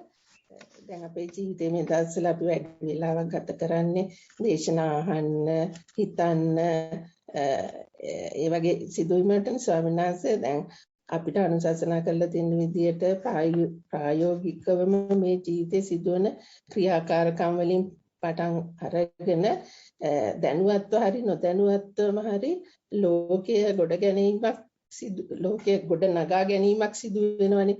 ඒත් ස්වාමීන් වහන්සේ අපි සිහිය එළඹෙද්දී මේ බාහිර ලෝකයේ ගොඩනගා ගැනීම, මවා ගැනීම බොරුවක් නේ කියලා හිතනවනේ. නැවත නැවතත් මෙහෙම හිතනකොට මේ බාහිර ලෝකයට විසිරීම එතකොට කුඩා වෙන ගතියක් වගේ එහෙම තේරෙනවා. එතකොට බාහිර ලෝකයේ කුඩා වෙද්දී අපිට තව තවත් ධර්මයට නැමෙන්න පුළුවන්, හිතන්න පුළුවන්. ඉතින් ස්වාමීන් වහන්සේ මේ හිතනකොට දැන් අපි අසාගත ධර්මය අනුව මේ සිදුවන අපේ ජීවිතයේ සිදුවන ක්‍රියාකාරකම් මේ ක්‍රියාවලිය අසාගත ධර්මය අනුවම අපිට හිතෙනවා හේතුඵල ධමයක් අනුව සිදුවන දෙයක්. මේ හැම සිදුවීමක්ම සිදුවන්නේ හේතුවක් නිසා ඇති වෙනවා. හේතු නැත්තම් මේ සිදුවෙන්න බෑ කියලාත් එහෙමත් හිතෙනවා. ඒ වුණාට ස්වාමීන් වහන්සේ අපි තවදුරටත් මේ දේශනා අහද්දී මෙහෙම හිතන එක අතරදී මෙතන සකස් වීමක් ධම්මාරම්මණයක් කියලා දැනෙනකොට මේක අපේ සක්කාය තවත් අර වෙනවා කියලා එහෙම හිතනවා ස්වාමීන් වහන්සේ. එතකොට ස්වාමීන් වහන්සේ මෙහෙම හිතනකොට දැන් ස්වාමීන් වහන්සේ අපිට තේරුම් ගන්න පුළුවන් විදියට ස්වාමීන් වහන්සේ මේ බුද්ධ වචනය ඒ විදියට ප්‍රකාශ කරද්දී අපිට ඒ ගැන ආය අහද්දී ගැඹුරු දේශනා සතිපට්ඨානිය ධම්මානුපස්සන වගේ අහද්දී කලින් ඇහුන් නැති සියුම් තැන් ඇහෙනකොට අපිට අර අපේ වැරදි නිවැරදි කරගෙන වඩාත් මාර්ගයට යොමු වෙනවා කියලා එහෙම හිතෙනවා. ඉතින් මෙහෙම ස්වාමීන් වහන්සේටම අනුගත වීමෙන් ඇත්තටම මෙතන ස්වාමීන් වහන්සේ කියලා කියනටත් වඩා අපිට කල්යාණ මිත්‍රාණන් වහන්සේ කියලා හිතනකොට ස්වාමීන් වහන්සේට වඩාත් සමීප ගතියක්, ශ්‍රද්ධාව, ගෞරවයක් ඇති වෙනවා ස්වාමීන් වහන්සේ. ඉතින් මේ හිතන ක්‍රියාවලිය අපිට අනුකම්පාවෙන් මේ වැඩපිළිවෙල ගැන උපදේශයක් දෙනවා නම් ස්වාමීන් වහන්සේට බොහොම පිං. තෙරුවන් සරණයි ස්වාමීන් වහන්සේ. තෙරුවන් සරණයි. ඇත්තටම මේ අපි යම් කිසි මට්ටමකට හිතීමක් පටන් ගන්නවා කියලා කරනවා නම් විචක්ෂණයක් කරනවා කියන කාරණාවක් යෙදෙනවා නම් දේශනාවක් අහනකොට ඒ විචක්ෂණීය යොදලා ඒ කියන්නේ අපි හිතන ගතියත් එක්ක හැම වෙලෙම අපට අලුත් දෙයක් හම්බෙන්න ඕනේ. මොකද හේතුව අලුත් දෙයක් හම්බෙන්න ඕන කියන්නේ අලුතින් හිතන්න පැත්තක් විවෘත වෙන්නට ඕනේ. අපට හිතීමක් නැතුව අහද්දිත් කරන්න ඕන දෙයක් හම්බ වෙලා කරන දේ ලැබෙන දෙයක් බවට පත් වෙලා තියෙන එකක් වුණා නම් දේශනාව ඇත්තටම හරියට අහලා නැහැනේ. දැන් මේ ලෝකේ ගොඩාක් අයට ඕනත්තේ සද්ධා රුචි අනුසම ආකාර පරිවිතක්ව දිටිනිච්ඡානක්කාන්ති කියන මේකත් එක්ක හැසදෙන්නනේ. කොහොමත් දේශනාවක් අහන්න යොමු වෙන තැනදී ප්‍රඥාව අඩුව අහගෙන හිටියොත් කොහෙන් හරි ඒ ගැළපීමකට යනවා. කියන්නේ දේශනාව කියලා කියන්නේ සැබෑවටම ඊතර වීමේ මාර්ගය ඉස්මතු කරන කාරණාවක්. මොනවා හරි කාරණාවක් එක්ක කියනවනම් එතන අහගෙන හරියට ඉඳලා නැහැ. හරියට අහගෙන හිටියා කියන කාරණාවෙදී සම්පූර්ණයෙන්ම සිදුවෙන දේ තමයි ගෝචරත්වයක් එන්නේ නැති එක. දැන් අලුතින් දේශනාව නැවත නැවත අහනකොට වැට නොහිච්ච කාරණා පේන්න ගන්නවා නම් අන්න ඒ පෙනීම තුළ අපි අර හිතන්න පටන් ගත්ත කාරණා නිසා තමයි එහෙම පේන්නේ. හැබැයි ඒකත් තේරෙන එකක් වෙන්න බෑ. හිතන්න ඕන දෙයක් හම්බ වෙලා. අන්න ඒකයි තේරුම් ගන්න ඕන නැති. හිතන්න ඕන දෙයක් හම්බ වෙලා තවත්. අන්නේ විදිහට අපට මම අර මේ අහපු ප්‍රශ්න මේකටම දුන්න උත්තරේ කතා කරේ යන්නේ ඒකත් එක්කනේ. ඒ කියන්නේ දේශන ජීවිතේ සැබෑවටම හිතන්න ඕන දේදි හිතන එකයි හිතීමේ ගතියත් එක්ක දේශනහන එකයි. මොකද පඤ්ඤාවන්තස් සයන් ධම්මෝ නායන් ධම්මෝ දුප්පඤ්ඤස්ස කියන නේ බුදුරණවහන්සේ පෙන්නන්නේ. දැන් ඒක ඒකාන්තයෙන්ම හිමමයි. අපි නිකන් ඔහේ අපි අද හදන්නේ ඒකින් ප්‍රඥාව ඇති කරගන්න. ඒකින් ඇති වෙන්නේ ඊතර වීමේ මාර්ග කෘත්‍ය කෙනෙකුට ලැබෙන එකක් නෙමෙයි. ඊතර වීමේ මාර්ග කෘත්‍ය. ප්‍රඥාව කියන කාරණාව ඇති කෙනෙක්. ප්‍රඥාව ඇති කෙනෙක්. ඒ කියන්නේ ප්‍රඥාව ඇති කෙනෙක් කියන්නේ දැන් ආලාරකාරාම කියන්නේ ප්‍රඥාව ඇති කෙනෙක්. උද්දකරාම පුත්ත කියන්නේ ප්‍රඥාව ඇති කෙනෙක්. උපදී පරිබ්බජක කියන්නේ ප්‍රඥාව ඇති කෙනෙක්. ඒ ප්‍රඥාව ඇති කෙනෙකුට ඊතර වෙන මාර්ගයක් නැහැ. ඒ අයට තමයි ධර්මයේ හරියන්නේ. එතකොට දැන් අර මං කිව්වේ හිතන ගතියක් තියාගෙන කෙනෙක් ධර්මය අහනවා කියලා. දැන් අර ධර්මය අහන්න සුදුසුත්වයක් ඇති වෙලා. යම් මට්ටමකට සුදුසුත්වයක් ඇති වෙලා. ඒ සුදුසුත්වය එක්ක අහනකොට තමයි ඒ ධර්මය අහගෙන ඉන්නකොට අර ප්‍රඥාවට තවත් හිතීමට අවශ්‍ය දේ ඉස්මතු වෙනවා. අර චංකී සූත්‍රයේ පැහැදිලි කරලා තියෙන විදිහට. ඉතින් ඒ වැඩේ තමයි දිගට කරගෙන යන්නට ඕන නැත්තේ. දැන් ගොඩාක් අය හිතනවා එක දේශනාවක් අහලා ඉවර වුණාම හරි දැන් ඒක ඇහුවා. එතන හරි ලකුණයි. ඊළඟ ඒකත් ඇහුවා. එතනත් හරි ලකුණයි. දැන් මේ මොකද්ද වෙන්නේ? ඒ වෙන්නේ අපි ඒක සද්ධාරුචන ස්වාකාර පරිවිතක දිටිනිඥානකන්තේ ගලප ගන්න එකයි. හිතීමේ ගතිය එක්ක නැවත නැවත දේශනා අලුතින් අහනකොට නැවත හිතන්න දෙයකින් නතර වෙලා තියෙන දේශනාව. හිතන්න දෙයක්කින් නතර වෙලා තියෙන දේශනාව. අලුතෙන් පේනනවා හිතන්න ඕන දේවල්. අලුතෙන් පෙනෙන්නේ වැටහෙන දේවල් නෙමෙයි අලුතෙන් පෙනෙන්නේ හිතන්න ඕන දේවල්.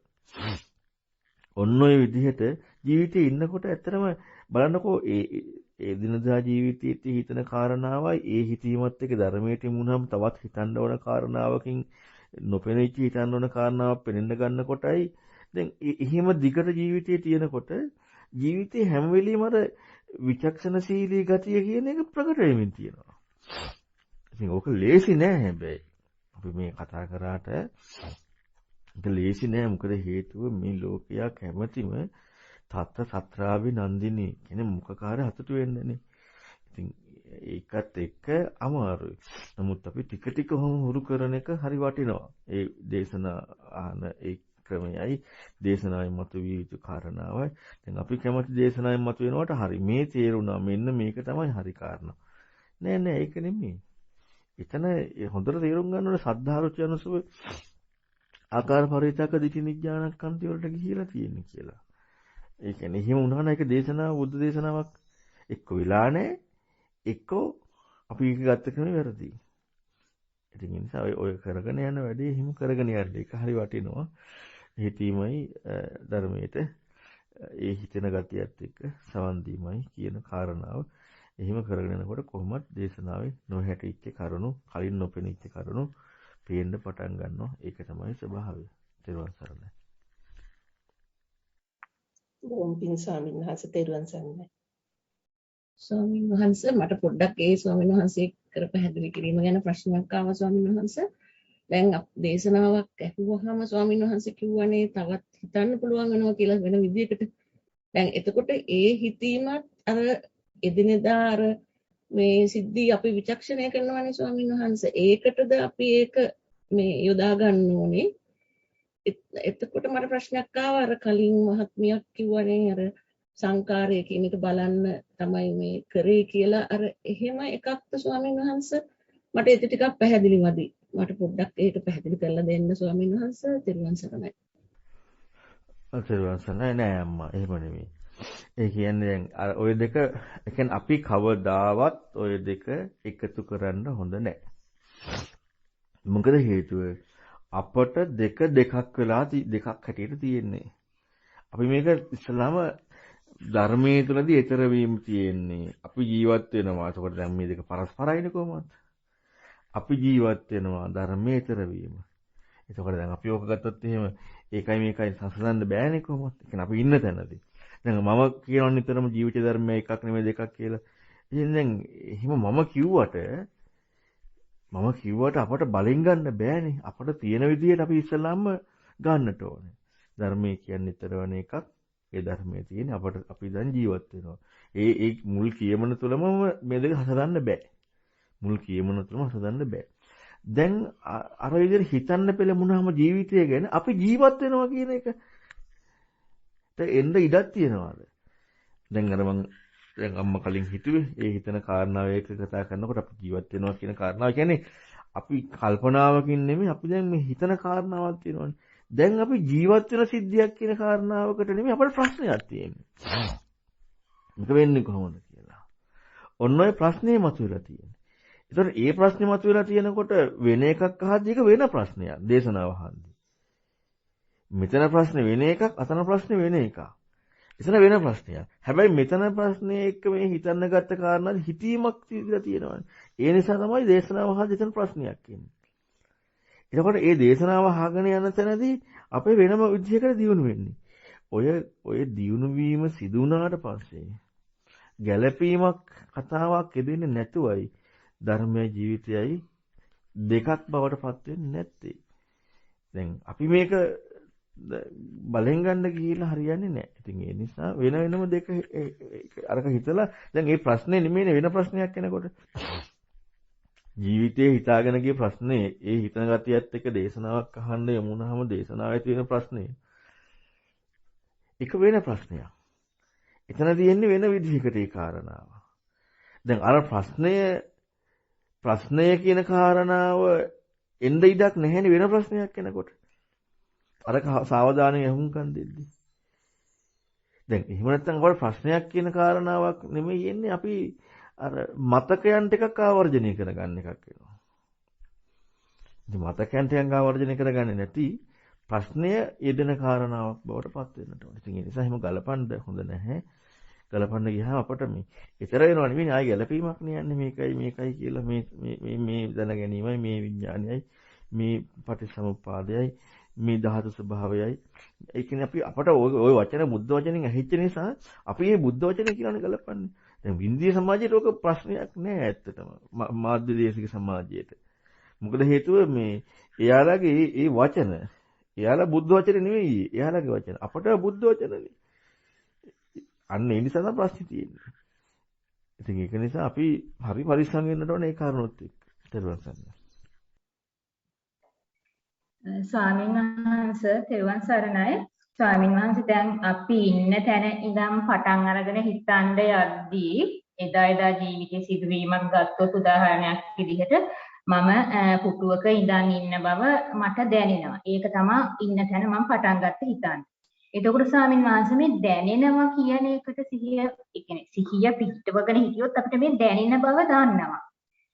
නැවත සිහිය එක දිගට පිටවගෙන හිටියොත් ඒ මොහොතේ මගේ අත්දැකීම තමයි දැනෙන බව දන්නවා. එතකොට මේ දැනෙන බව කියන එක දැනගද්දී දැනීමට තැනක්වත් මේ දැනෙන්න දෙයක්වත් කියන එක කියන එකක් පැනවෙන්නේ නැහැ කියලා හිතුණට හිත යටින් තව දෙපැත්තකට දෝලනයක් තියෙනවා. දැනෙන්නට තැනක් දැනෙන්නට දෙයක් කියන තැන ඉන්නවා. තැනට යනවා. ඒකපර දැන් මෙතන දැනීම කියන සිහිය පිටවගෙන ඉඳි දැනෙනවා. දැනෙන බව දන්නවා කියද්දි ඇත්තටම දැනීම කියන එක හොයාගෙන යද්දි දෙපැත්තක් තියෙනවා. එකක් තමයි දැනෙන්න තැනක්වත් මේ දැනෙන්න දෙයක්වත් පැනවීමක් කරන්න බෑ. නමුත් හිත යටින් කියන ගතියක් තියෙනවා. දැනෙන්නට දෙයක් දැනෙන්නට තැනක්. ඒකෝට තව දුරටත් ඒ ඔස්සේ එතනම විමසද්දී හිතන දෙයක් තමයි හිත හැසිරෙන්නෙම අතීතෙන් එකතු කරගත්ත මේ නිමිත්තක් අතීතෙන් එකතු කරගත්ත දේවල්. එතකොට දැන් අපි හිතමුම තලු මට්ටමින්ම හිතුවොත් පුටුවක් කියන එකත් අතීතෙන් එකතු කරගත්ත නිමිත්තක්. ඒ රළු මට්ටම විවහාරයක් කියලා මේක නිමිත්තක් නේ කියලා අයින් කරාට දැනීම මත දෙයක් දැනෙන්නට තැනක් කියන එකත් ආවේ අතීතයෙන් එකතු කරගත්ත දෙයක් මිසක් කිසිම මොහොතක අවධානය යොමු කරන අවස්ථාවක හිතට කවදාවත් කියන්න බෑ දේවල් කියනවා තැනක් කියනවා මේ මොහොතේ හිත පිහිටන කිසිම අවස්ථාවක වර්තමානයේ ප්‍රකට වෙන දෙයක් කියන්න හිතට බෑ. හිත හැසිරෙන්නම අතීත නිමිත්තක් ඇදලා ගන්නවා. මේ අතීත නිමිත්තට රැවටීමක් රැවටෙන හින්දා ඒ මොහොතේ දෙයක් හරි තැනක් හරි කියලා පැනවීමක් කරනවා. ඒතකොට ස්වාමීන් වහන්සේ මම අවධාරණය කරන්නේ දැනෙන කියන එකට ප්‍රකට වෙන අවස්ථාවේ දැනෙන්න තැනක් කියන එකක් දෙන්නෙත් හිත හැසිරෙන්නෙම අතීත අරමුණු වල. කිසිම අවස්ථාවක හිත විමසද්දි මේ මොහොතක දෙයක් මේ මොහොතක තැනක් කියන එකක් කියන්න හිතට බෑ. හැමදෙස්සෙම අතීතයෙන් එකතු කරගත්ත දේවල් වලට රැවටීම නිසා තමයි මෙතන පැනවීමක් කරන්නේ. ඒකෝට මට මෙතන තමයි මම නැවතුණ දැසාවිනාස හැමදෙස්සෙම හිත හැසිරෙන්නේ අතීතයෙන්. අතීතයෙන් එකතු කරගත්ත දේ මත රැවටෙන හින්දා තමයි දැනෙන්නට දෙයක් කියලා කියන්නේ. ස්වාමීන් වහන්සේ ඔබ වහන්සේගෙන් පාද නමස්කාර පූර්වකව මේ සම්බන්ධයෙන් අවවාදයක් බලාපොරොත්තු වෙනවා ස්වාමීන් වහන්සේ. තෙරුවන් සරණයි. තෙරුවන් සරණයි. එක එක්කෙනාගේ හිතන කාරණාව එක්ක ඒ තමන්ට දැනෙන හිතන කාරණාවක් නැති එක ඇත්තටම එහෙම තමයි හිතන්නට ඕන. ඒ කියන්නේ තමන්ට දැනෙන හිතන කාරණාව. එහෙම නැතුව හිතුව කියලා වැඩක් නැහැ.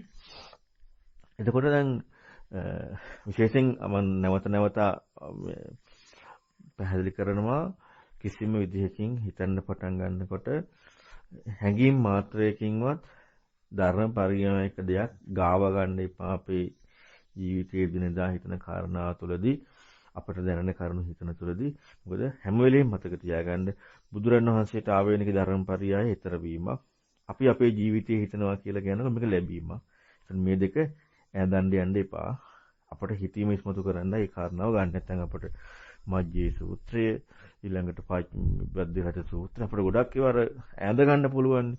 දැන් මොකද ඒ වචනනේ තියෙන්නේ. ඒ වචන ඒ සමාජ විවහාර වෙච්ච වචනනේ. එතකොට ඒ වගේම තමයි පෙන්නන කාරණාවේ කෘත්‍ය තමයි ඊතර වීම.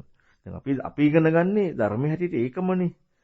ඉතින් ඒ නිසා ඒ කාරණාවේ කැලි ගන්න හොඳ නැහැ කිසි වෙලාවක. ඉතින් ඒ නිසා ඔහොම හිතන්න ඇත්තටම හිතුවර කමක් නැහැ. අතීතයේ කියන කාරණා කියන එකත් එක්ක තමයි අපිට මේ ඉදිරියට තියෙන්නේ. දැන් අපි හිතන්නේ අපට වරදින්න නැතුව හිතන්න ඕන කියලානේ. වරදින්න නැතුව හිතන්න ඕන කියන එක නෙමෙයි දැනන කාරණාව හිතන්නට ඕනේ. අන්න ඒක අපි හොඳට තේරුම් ගන්නට ඕනේ. වැරදි කරන වලට යයි. හැබැයි හිතීම සිද්ධ වුණා. අපි වරදින්න නැතුව හිතන්න ඕන කියලා ගැළපීමක් කරනවනේ. හිතීම වෙලත් නැහැ ගැළපීමක් කියලා. ඔන්නෝක භයානකයි. වැරදුනාට කොහොමත් වරදීනේ අපේ ජීවිතේ. නමුත් දැනන කාරණා එක්කනේ හිතන්න ඕන නැත්තේ. ඒක වරදින්නේ නැහැ නෙමෙයි ඒක වරදී. කොහොමත් වරදීනේ. නමුත් දැනන කාරණායි. හැබැයි අපි ගැළපීමක් කරනවනේ හිතන්නේ නැහැ. කියන්නේ හිතීමේ ගතිය නෙමෙයි එන්නේ ගැළපීමක් කරනවා. එතන අර නිකන් හුදු විතරකයක් විතරයි. ඒ නිසා කවදාවත් ගැළපීමකට යන්න එපා. ඉතින් මේ විදිහට හිතනකොට අපට අතීතය කියන කාරණාව එක නම් එන්නේ. අපි හරි. ඔව් ඒ කාරණාව එකක් තමයි. දැන් ওই කාරණාව මම දැන් කතා කරලා පෙන්නකොට මට වෙන පැති වලින් පෙන්වන්න පුළුවන්. නමුත් මේ පෙන්වීම එකපාරටම කරන්න බෑ. මොකද හේතුව අපි අර මේ කාලේ තියෙන ප්‍රශ්නේ තියෙන අපි මේ ධර්මපරියාය වෙනම ඉගෙනගෙන අපි මේ ගලපන්න හුරු වෙල්ල නිසා අපි අහපව් දැන් මේ ස්වාමීන් වහන්සේ කියන්නේ මේකනේ මේ ධර්මපරියායනේ දැන් එහෙනම් ඒක මාර්ගයනේ කියලා මෙන්න මේ නිමිති එනවා. ඔන්නෝකයි වැඩේ තියෙන්නේ. මම සමහර අවස්ථාවලදී සමහර කරුණු ඒ වචන ටික ගන්න තු පැහැදිලි කරන්න යන්නේ. අන්න ඒකයි. මොකද හේතුව අර වචනෙට අපි වෙනම අර්ථයක් දාගෙන ඉවරයි. බුදුරණවහන්සේගේ ධර්ම පරියාය තුළ. දැන් මජ්ජේ සූත්‍රය ගත්තොත් අතීතං ඒකවන්තෝ අනාගතං ဒ ුතියවන්තෝ පච්චුප්පන්නං මජ්ජේ තණ්හා සිබ්බනි මේ ටික දාගෙන ඉවරයි. දැන් ওই කාරණාව තිබ්බනම් ওই ඥානයක් නේ එනං ඊතර වීමනේ. අතීතං ඒකවන්තෝ අනාගතං ဒ ුතියවන්තෝ පච්චුප්පන්නං මජ්ජේ කියන කාරණාව. දැන් අපට ඥානය කියන කාරණාවකින් තොර අපි ওই කරුණ ටික අපේ ජීවිතේ ගැළපීමකට ගන්න ගියොත් එහෙම ලොකු අවුලක් වෙනවා. ඥානය කියන කාරණාවකින් තොර අපේ ජීවිතේට ගැළපීමකට අපි ගන්න එකත් ලොකු අවුලක් වෙනවා.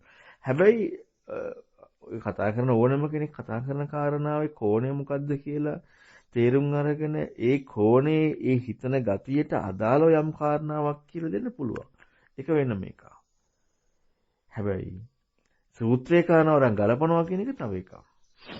ඒ දෙක අපි හොඳට තේරුම් ගන්නට ඕනේ. ගලපන්න බෑ. කවදාවත් ගලපන්න බෑ. ඔය කරුණ ඔය විදිහට ගත්තාම හොඳයි. අතීතය කියන්නේ ඇත්තටම අතීතයත් එක්ක මේ මොහොතක් කියන එකක් හම්බ වෙනවා. ඒ කියන්නේ කතාවක් දෙන්නේ නැහැ.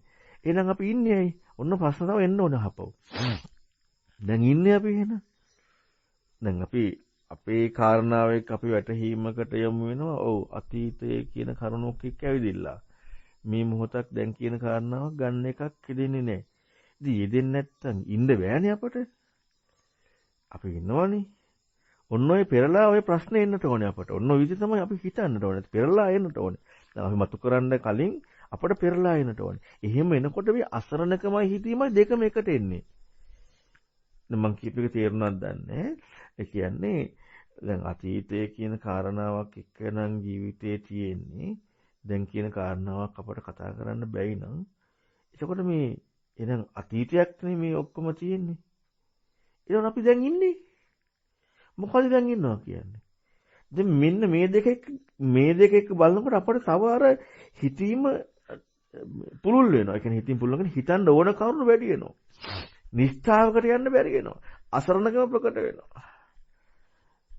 ඔය ටික තමයි ප්‍රකට වෙන්නට ඕන නැත්තේ. නැත්තම් අපි කොහෙන් හරි කියලා නිෂ්ඨාවට රිංග ගන්නවා නම් නිෂ්ඨාව රිංග ගන්න අපිට කොහේ හරි වැහිලා.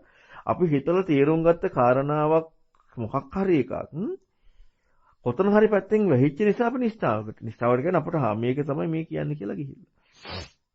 අන්න එහෙම වැහෙන්නේ නැති වෙන්න අපට අපි තුලින් ප්‍රශ්න ඉන්න බැරි නම් තමයි අර බැරි නිසා තමයි වෙන කට්ටියන් උපකාරයක් අවශ්‍ය. ඉතින් ඒ නිසා මේ පැත්තෙත් හිතන්න. ඉතින් හිතීමේ දෙක විශේෂයෙන් මතක තියාගන්න මම හැමෝටම මේ හිතන හැමෝටම කියන්නේ නැත්නම් මේකත් එක්ක ඉන්නව අර කියන්නේ කතා කරනවා ඒකත් එක්ක කතා කරනවා ඒ වගේම අපි දේශනා අහන්නට ඕනේ. මොකද දේශනාව අහන්නට ඕන නැත්නම් හොඳට තේරුම් ගන්න අපි මේ හිතපු කාරණාවට ගලපන්න නෙමෙයි. දැන් සමහරවිට කෙනෙකුට හිතෙන්න පුළුවන් ඒකටම අහනවා දේශනාව මජ්ජේ සූත්‍රය. මේකට මම අහනවා දේශනාව බද්දරට සූත්‍රය. ඒක අපට තීරණය කරන්න බෑනේ. අපි දැන් මේ ගලපන්න නේද ඒක අහන්නේ එහෙනම්. ඒ අපි හිතන ක්‍රමයට එක්ක අර සූත්‍රය හරි ලස්සනයි. කියලා අපිම තීරණය කළා අපිම මේ දේශනාව අහනවා. නෑ එහෙම නෙමෙයි. අපට අහන්නට ඕන නැත්තේ මට තේරුම් ගන්න මොකද්ද තියෙන සූත්‍රය. අන්න ඒ කාරණාව අහන්න ඕන නැත්තේ. ඒ කියන්නේ දැන් අපට දැනෙච්ච ප්‍රශ්නයක් තියෙන දේශනාවක් තියෙනවනේ. ගැඹුරුයි කියලා තේරුම් ගන්න අමාරු වෙච්ච අපට තේරුම් ගන්න ඕන කියලා හිතිච්ච අන්න එකක් අහන්නට ඕන. ඒ කියන්නේ මේ දෙක කිසිම සබැදියාවක් නැහැ. හොඳට තේරුම් ගන්න. අපි හිතන කාරණාවයි බුද්ධ දේශනාවයි කිසිම සබැදියාවක් නැහැ. හිතීමේ ගතියටයි මේ බුද්ධ දේශනාවට යන්නේ. ආයෙත් තේරුම් ගන්න. අපි හිතන කාරණාවයි බුද්ධ දේශනාවයි කියන එක කිසිම සම්බන්ධයක් නැහැ. අපි හිතන කාරණාව කියන්නේ අපි ඉන්න එකක්. බුද්ධ දේශනාව කියන්නේ මාර්ගයක්. එහෙනම් සම්බන්ධයක් නැහැනේ. කවදාවත් සම්බන්ධයක් නැහැ. අපි හිතන නිසා හිතන ගතියක් එනවා. ඒකට උපකාරයක් නෙමෙයි කරන්නේ. ඒ කියන්නේ ධර්මයේ යන්නේ ඒකනේ ගන්න යන්නේ. අපි ගත යුත්තයි ගන්නට ඕන නැති. අන්න ඒ කාරණාවට තමයි මෙන්න මේක උපකාරයක් තියෙනවා. මම මේක තව ඕනනම් මේ පොඩි මේ උදාහරණයක් කියන්නම්කෝ. උපමාවක්. ඔන්න අපි හිතමු යම් කිසි කෙනෙකුට තියෙනවා මේ මොන හරි ගලක ලොකු ගලක දැනගන්න හම්බ වෙනවා පුංචි මණිකක් වටිනා තියනවා කියලා. ඉතින් හිමින් අර ගල් ටික ඔක්කොම කඩනවා. හිමින් කඩාගෙන ගිහින් අවසානයේදී සියුම්මත් කඩනවා. මණික ගත්තට පස්සේ අහුණාට පස්සේ ඒ මණික අරන් යනවා මිසක් ගල් ටික අරන් යයිද? ඉතින් අපි මෙච්චර මහන්සියලා කැඩුවේ එහෙනම් අපරාධෙනේ. නේද? නෑ ඒ කඩපු නිසා නේද ගන්න පුළුවන් උනේ. ඒ නිසා හොඳට තේරුම් ගන්න අපි මේ හිතන කාරණාවට ගැළපෙන ඌ දහම් අර ගොඩක් අය යමු ඉන්නේ ඕක තමයි. හිතන කාරණාවට ගැළපෙන ඌ දහම් පර්යායට යන්න එපා. හිතීමක් ප්‍රශ්නයක් ජීවිතයේ යෙදෙන තැනදී අපට ප්‍රශ්නයක් වෙච්ච දහම් කාරණාවට යන්න. අපට ප්‍රශ්නයක් වෙච්ච දහම් කාරණාවට යන්න. නැතුව අර නැත්තම් අපි ගලපන්න යන්නේ. අපට ප්‍රශ්නයක් වෙච්ච දහම් කාරණාවට ගියාට පස්සේ තමයි මේ අන්න දෙකේ ගති දෙක සැසදෙනවා. හිතීමක් ඇති වෙලා අපට ප්‍රශ්නයක් ඇති දහම් කාරණාවක් තියෙනවා. ඔන්න ඔය දෙක හැදෙන්නේ. අන්න අර හිතන ගතිය කියන කාරණාව වෙදෙන්නේ. ඒ නිසා අපි ඕක හොඳට තේරුම් ගන්න ඕක තමයි අර කරන්න අමාරු වැඩි. මොකද අපේ තියෙන්නේ කොහේ හරි ගලපලා වින්දනයක් ලබන්නනේ. අන්න ඒ නිසා අපි කොහෙන් හරි ගිහිල්ලා ගලපන එකට යමු වෙනවා. ඉතින් ඒ නිසා හොඳට තේරුම් ගන්න මේ දේශනාවත් ඒ විදිහට අහන්න ඕනේ කියන එක. තේරුවන් ගන්න. තෙරුවන් සරණයි. සමා වෙන්න ස්වාමීන් වහන්සේ තෙරුවන් සරණයි. ස්වාමීන් වහන්සේ මට වැරද්ද තේරෙනවා ලාවට. ඒ කියන්නේ මේක අතීත අරමුණක් නේ කියලා නිගමනයක් දාලා හිතන එක වළක්ව ගැනීමක් කරන එක තමයි මෙතන වැරද්ද. ඔබ වහන්සේට තෙරුවන් සරණයි. තවදුරටත් මේක විමසන්න උත්සාහ ගන්නම්. තෙරුවන් සරණයි බොහොම පිං. ස්වාමීන් වහන්සේ මේ විචක්ෂණය කරන වෙලාවට පේන එකක් තමයි ස්වාමීන් වහන්සේ මේ ක්‍රියාපද සමහර ඒවා දැන් මම හිතනවා මට හිතෙනවා කියලා දෙකක් තියෙනවා. මම අහනවා මට ඇහෙනවා කියලා දෙකක් තියෙනවා. ඒ වගේ සමහර ඒවාට තියෙනවනේ ස්වාමීන් වහන්සේ. ඒතකොට මට ඇතිවෙන ප්‍රශ්නේ තමයි අර මම හිතනවා මම අහනවා කියන තැන ඔය මම කියන ස්වභාවය වැඩි ප්‍රබලද මට හිතෙනවා මට ඇහෙනවා කියන තැන්වල එච්චර ප්‍රබල නැද්ද කියලා ස්වාමීන් වහන්සේ කෙටි ප්‍රශ්නයක් තිරුවන් සරණයි. මේ කොහොමත් ඉතින් දෙක කොමන කාරණාව ගත්තත් මම එදිලානේ තියෙන්නේ. ඉතින් ඒ නිසා කොහොමත් එකයි අපට දැනන කාරණාව තමයි හිතන්නට ඕනත්තේ මොන විදිහකට ඒකට ගියත් අපි කොහෙන් ගියත් කොටු වෙනවා. දැනන කාරණා හිතන එකයි ගොඩක් වැදගත්. දැන් අපි ධර්මයේ කියන කාරණාවේදී මමද මටද කියන එක අපි පෙන්වන්නේ වැරද්ද මම කියලා යෙදීමනේ. ඒ නිසා මට වෙනවා කියන කාරණාවයි. හැබැයි අපි ඒක දකින්නේ නැතුව මේක වැරද්ද මම කියන එකත් මට මගේ කියන එකක්ද කියන එක අදාළ නැහැ. එහෙම ගියාම අපි දෘෂ්ටි වලට යන්න පුළුවන්. ඒ නිසා මම හැම වෙලෙම කියන්නේ දැනන තැන පටන් ගන්න. දැනන කාරණාව එක්ක. අපිට අර අනිත් දේවල් එක්ක හොයන්න ඕනේ නැහැ. එහෙම හොයාගෙන යනකොට තමයි ඥානීය කියන එකේදී ප්‍රතිපදාවක් එක්ක කතා කරන්න තියෙන්නේ. තෙරුවන් සරණයි. බොහොම පිං ස්වාමීන් වහන්සේ තෙරුවන් සරණයි. අවසරයි ගෞරවනීය ස්වාමීන් වහන්සේ තෙරුවන් සරණයි සියලු දෙනාටම. ස්වාමීන් වහන්සේ දැන් ඔය කලින් මහත්මින් අහපු ප්‍රශ්නත් මටත් ඒක සමාන ප්‍රශ්න තිබුණා. ඒවට සමහර පිළිතුරු ලැබුණා. ඒ වුණාට ඒ අතරතුරේ ආපු ප්‍රශ්නයක් මම පස්සේ අහන්නම් ස්වාමීන් වහන්සේ ඒ සම්බන්ධව.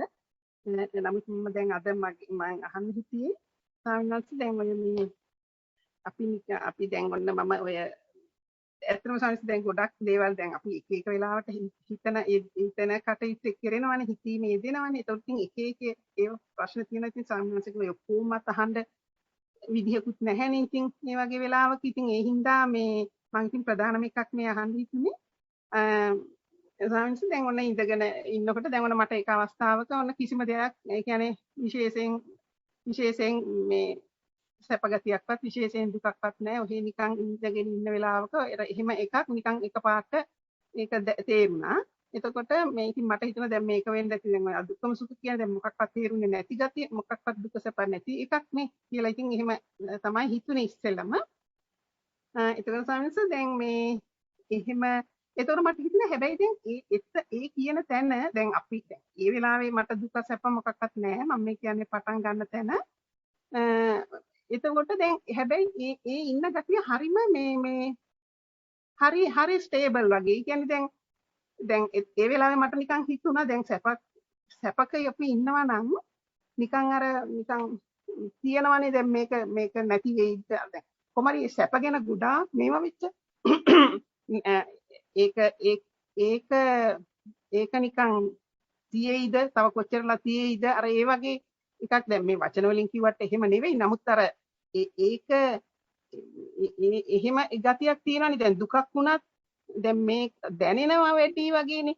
දැන් මේක තව ඉවර වෙන්නේ කොයි වෙලේද අඩු වෙනවද එහෙම වගේ එහෙම මොනවත්ම නැති ස්ටේබල් ගතියක්නේ. දැන් අර මගේ ඉඳගෙන ඉන්නකොට ඔහේ නිකන් ඉතින් ඔහේ ඉන්නවා.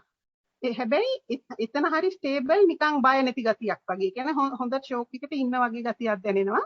ඉතින් ඔහොම ඉන්න ගමන් මේ ඉතින් දැන් ඔය ඉන්න ගමන් මට හිතුණා දැන් මෙතන මට විශේෂ 아무තු දැනීමකුත් නැහැ. ඒතකොට මට හිතුණා මේක දැන් මේ දැන ගැනීමක් නේද කියලා හිතින්. එතකොට දැන් හිතින් එතකොට දැනගන්නේ කවුද දැන්? එතකොට දැන් මම කියන කෙනා ඔන්න මැදට ආවා. ඒත් දැන් මේ මම ඒක දැන් පැහැදිලිවම දැනෙන ස්වරූපයක් වුණා ඒ වෙලාවේ. එතකොට ඉතින් ඒකම ස්වාමීන් මට හිතුණා දැන් මේ මොකක් හෝ ඒ ගතිය, ඒ දුකකුත් නැති සැපකුත් නැති මොකක්දෝ ස්වභාවය මං අඳුර ගන්නවා. මට ඒක දැනෙනවටත් වැඩිය දැන ගන්නවා හිතින්. අන්න එහෙම තිබුණා. ඉතින් ඔහොම ඉන්නකොට මට ඇත්තටම පුංචි මොකක් හරි ඉඳගෙන ඉඳලා වැඩි වෙලා වෙන්න ඇති ටිකක් මේ යම් කිසි රිදෙන ගතියක් වගේ ආවා. ඔන්න දැන් ඒකට එකපාරට ඒක මතුවුණා. ඒකට මට හිතුණා දැන් ඔන්න අර හොඳට මම ස්ටේබල් පිට හිටපු තැනින් ඔන්න දැන් වෙනසක් වුණා. මට දැන් දැනෙනවා ටිකක් වැඩිපුර. දැන් අර ස්වරූපයම දැන් දැනෙනවා. එතකොට මට හිතුණා දැන් මට මෙහෙම දෙනකොට වෙන කෙනෙකුට මේක නොදැනී යන්නත් පුළුවන්. එතකොට දැන් මේකත් අපි හිතින්ම තීරණය කරන එකක් නේ. එතකොට දැන් ඊට පස්සේ දැන් මට ඔහොම දැන් ඒක ඊට පස්සේ නැති වුණා. ඉතින් මම හිතන දැන් මේක දැන් ඒ ටික දැනුනේත් මටමයි. ඉතින් ඒක දැන ගැනීමක් ඒ වගේම හැබැයි ටික වැඩිපුර දැනුණා. ඉතින් ඒ ස්වરૂපය එහෙමමයි. ඒ කියන්නේ පොදුවේ ගත්තම ස්වરૂප කියන ස්වභාවය.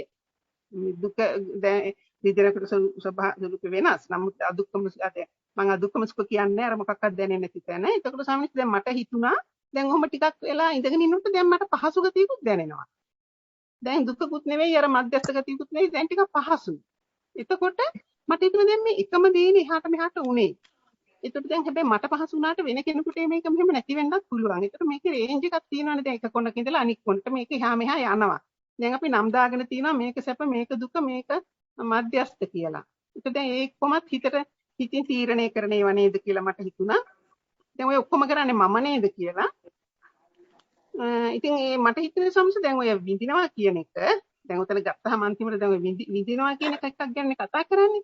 ඒතර සමස මට හිතෙන දැන් විඳිනවා කියන එක දැන් විඳිනවට වැඩිය මට තේරුනේ ඒක මම දැන ගන්නවා වගේ.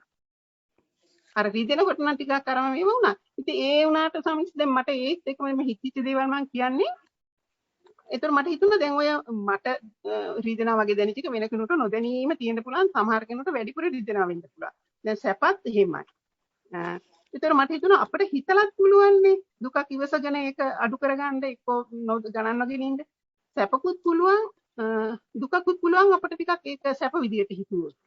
ඉතින් අපි ජීවිතේම කරන අවස්ථාවලුත් තියෙනවනේ සාමිනස්. ඉතින් එහෙම අර ඉවසගෙන අපි ඒක අර අනිත් පැත්තට හිතනවා. ඒතර ඉතින් මේ ඔක්කොම හිතින්නේද කියලාත් ඔය ගමන් හිතුණා. ඉතින් ඒ හිත ඒ කියන්නේ දැන ගැනීම ඉතින් ඒ දැන ගැනීමක් නේද කියලා හිතුණා. ඒතර මට හිතුණා දැන් අපි මේ දැන ගැනීම හොයන්න ඕන. දැනෙන්නේ මට. ඒතකොට දැන ගන්නවා කියන්නේ මෙතන දැන් හිත මැදිහත් වෙලානේ. ඉතින් ඔන්න ඔහොම තමයි ස්වාමීන් වහන්සේ මම ඔය ගැන හිතුවේ. මේ ඉතින් එහෙම ඒ ගැන තමයි ස්වාමීන් වහන්සේ මම හිතුවේ. මම ඒතර මෙතෙන්ට වෙන මොකක්වත් ධර්ම කනුගාතුන්ගේ මතක් වුණෙත් නැහැ. ඔන්න ඔය ටික මට අවංකවම දැනෙච්ච ටික ස්වාමීන් වහන්සේ. ඉතින් මම අනිත් එක ප්‍රශ්න අහන්නම් ස්වාමීන් වහන්සේ. මේ ගැන නිකන් ස්වාමීන් වහන්සේ අවවාදයක් මොන හරි කියන්න පුළුවන් නම් වඩා හොඳයි. ස්වාමීන් වහන්සේ මේ ඊට පස්සේ මම අර අනිත් තව පුංචි ප්‍රශ්නයක් තියෙනවා ඇද්දි පැන නැගිට. ස්වාමීන් වහන්සේ දැනට නම් මේ ටික තමයි මට කියන්න ඕන වෙලා තිබුණේ පිරුවන් සන්නයි. මේ ලෝකයේ උපේ අදුක්කම සුඛය කියන කාරණාව එක්ක නිසා තමයි ලෝකයාගේ මුලාව තියෙන්නේ. ප්‍රධාන කාරණාව තියෙන එකත් එක්කනේ රාගය කියන කාරණාව එක්ක සැප කියන එකත් එක්ක රාගය ඉස්මතු වෙන එකත් දුක කියන එකත් එක්ක ද්වේෂය ඉස්මතු වෙන එකත් අදුක්කම සුඛ උපේක්ෂාව මේ සියල්ලම එක්ක අවිද්‍යාවනේ. ඉතින් ඒක තමයි ප්‍රබලම කාරණාවක්. අපට ලෝකේ පරියායෙන් ඇති ලෝකයක අකුසල් කියන කාරණාවක් කතාව යෙදෙන්නේ නැති වුණාට ඇති ලෝකයක සැබෑම කාරණාව කතා කරනකොට ප්‍රබලම දේ ඒක. අර මං හිතන්නේ චූල වේදල්ලේද කොහෙද තියෙනවනේ අදුක්කම සුඛේ කියන කාරණාව ප්‍රකට වීම තමයි අනිත් පැත්ත. මොකද්ද අවිද්‍යාව. අදුක්කම සුඛේ කියන කාරණාව ගැන ගොඩාක් තැන්වල පෙන්වනවා අවිද්‍යාව කියන කාරණාව එක්ක. ඊළඟට මජ්ජේ සූත්‍රය පෙන්නනවා අති සුඛක් වේදනාව සුවේකෝ අන්තෝ දුක්ඛ වේදනා දුතිය අදුක්කම සුඛ වේදනා මජ්ජේ කියලා. එතකොට මේක තමයි තියෙන අපි රැවටෙනම කාරණාව. විමෝක්ෂ කියන කාරණාවලට යනකොට සාන්ත විමෝක්ෂ හැම එකම කතා කරාම අදුක්කම සුඛ උපේක්ඛා පාරිශුද්ධියක් එක්ක තියෙන බවක්නේ තියෙන්නේ. ඒ තමයි විමුක්තිය යන ප්‍රතිපදාව. එතකොට ඒ කාරණාව අපට අනිත් පැත්තෙන් හොයන්න බෑ. අනිත් පැත්තෙන් හොයන්න බෑ. ඉතින් ඒ නිසා එහෙම අපි හිතුවට කමක් නැහැ. අපි ඒ වගේ යමු වෙලා අපි ඒක භාවිතේ එනකොට තනිකරම අදුක්කම සුඛයට අපි මුලා වෙනවා. ඉතින් ඒ භාවිතය නිතර සිද්ධ වෙන්න ගියාම අපට ඇලෙන්න ගැටෙන්න පැති දෙක අයින් වෙනකොට යම් කිසි ධර්ම විනයකුත් ඒ සඳහා આવොත් ඒකත් එක්ක අපේ මුලාව වැඩි වෙනවා. මුලා බව පේන තියෙනවා. ප්‍රශ්නයක් බව පේන තියෙනවා. සැප සහ දුක කියන කරුණු ප්‍රශ්න හැටියට පේනවා. අර වගේ ප්‍රශ්න හැටියට පේන්නේ නැහැ. ඉතින් ඒක හොඳට තේරුම් ගන්නට ඕනේ. ඊට පස්සේ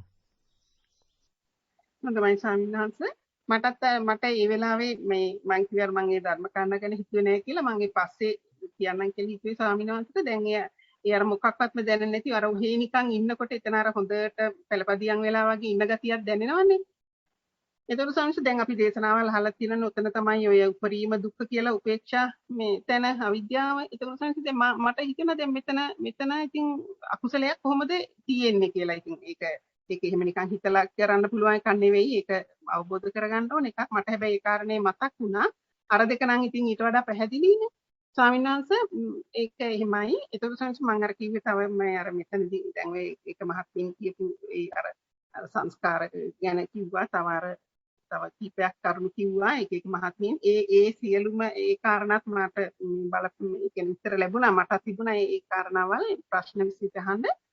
ස්වාමීන් වහන්සේ එතකොට මේ තව එක මහත්මියක් එහුව ප්‍රශ්නේ මේ අන්තිමටම නෙවෙයි ඊට ඉස්සෙල්ලාද කොහොමද මේ ඉතින් සංසය මටත් තිබුණා දැන් ඔන්න අපි අර මොකක් හරි ධර්ම කාරණයක් ධර්ම දේශනාවකට හින්කන් දුන්නට පස්සේ එතකොට සංසය දැන් ඒක මේකට පටල ගන්න හොඳ නෑ ඊට පස්සේ මේක ජීවිතයේ දෙන කාරණා අරක ධර්මයේ ඊතර වෙන පරියායයි ඒ වෙනම කොවන දෙකක් නේ එතකොට සංසය දැන් ස්වාමීන් වහන්සේ අපිට දැන් ඔය අර්ථ විශ්ලේෂණයකුත් එක්ක හුඟක් වෙලාවට මේ අර සුතේ නිරවුල් කළා ඊට පස්සේ අර්ථ විශ්ලේෂණයක් කරන්නයි කියලා ඒක වෙනමම පැහැදිලි කරනවානේ. ඒතර සමහර දැන් අපි එක මහත්මයක් ඇහුවානේ මේ විචක්ෂණය හිම කරාට කමක් නැද්ද කියලා. සමහර මවඩත් ඒකමයි අහන්න තිබුණේ මේ ඒ කියන්නේ ස්වාමීන් වහන්සේ දැන් අර්ථ විශ්ලේෂණය කරන විදිහටම අපි ඒකම අපි ඒ විදිහට අපේ මේ ජීවිතයේදී වලට ගාව ගන්නේ නැතුව පොඩ්ඩක්වත් අර විදිහටම අර ඊතර වෙන පැත්තට චින්තනය මෙහෙවනේ ඒක අපි කළ යුතුයි ද ස්වාමීන් වහන්සේකද ස්වාමීන් වහන්සේ එතනින් අදහස් කරේ අපි විචක්ෂණය කරනකොට අපි ඒකත් මේකට ගාව ගන්න නැතුව නමුත් ඒකත් අපි වෙනම කළ යුතුයි කියන එක නේද ස්වාමීන් වහන්සේ අදහස් කරේ ඒක ගැනත් මට පොඩ්ඩක් අවවාදයක් දෙන්න ස්වාමීන් වහන්සේ තිබුණා. ඔව් දේශනාව වෙනම හිතන්නට ඕනේ දේශනාවේ තියෙන එක. ඒ කියන්නේ මේක ඊතර වෙන්නද මේ අපේ ජීවිතේද කිසි දෙයක් බලන්නේ නැතුව මේකේ මොකද්ද කියන්නේ. ඉස්ලාම් පද පිළිවෙල සියල්ලක්ම දැන් අපි ඉගෙන ගන්න ක්‍රමය පැහැදිලි කරානේ.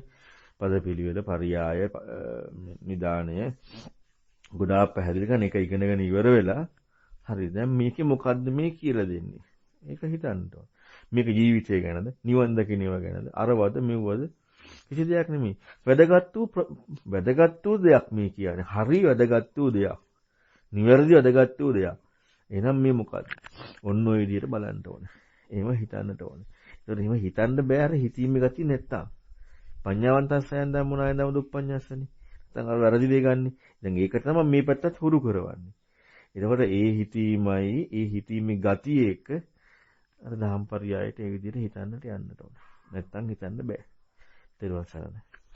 තෙරුවන් සරණයි ස්වාමීන් වහන්සේ මම තව පුංචි දෙයක් අහන්න ඕනේ ස්වාමීන් වහන්සේ. දැන් අර මම කිව්වනේ මට මේ දැනෙන අර එකන් අර ඉඳගෙන ඉන්නකොට අර වේදනාව ගැන කිව්වනේ මොකක්වත් දැනෙන්නේ නැති ස්වභාවය එහෙම කියලා. ඒතර ස්වාමීන් වහන්සේ දැන් මට දැන් ඔහොම ඉන්න අතරතුරේ විනාඩි කිහිපයක්ම හිටියා. ඒ මුළු ඒ ටිකේම දැන් මේ දැන ගැනීමක් විදිහටමයි මේක දැනුනේ. ඒතර ස්වාමීන් වහන්සේ දැන් ওই වේදනාව කිව්වට වේදනාවේ දැන් එතන විඳීමක් නේ සිද්ධ වුණේ මට යම් ආකාරයක. එතකොට ඒක දැන් ඔය විඳිනවා කිව්වට අන්තිමට හිතින් දැන ගැනීමක් නේද කියලා මට හිතුණා ස්වාමීන් වහන්සේ. ඉතින් මට හිතිච්ච එක ඒ වෙලාවේ ඒක ඉතින් වැරද්දක් නැහැනේ නේද ස්වාමීන් වහන්සේ. දැන් මට ඒ වෙලාවේ අර ඉදිච්ච කාරණේ හිතිච්ච විදිහනේ.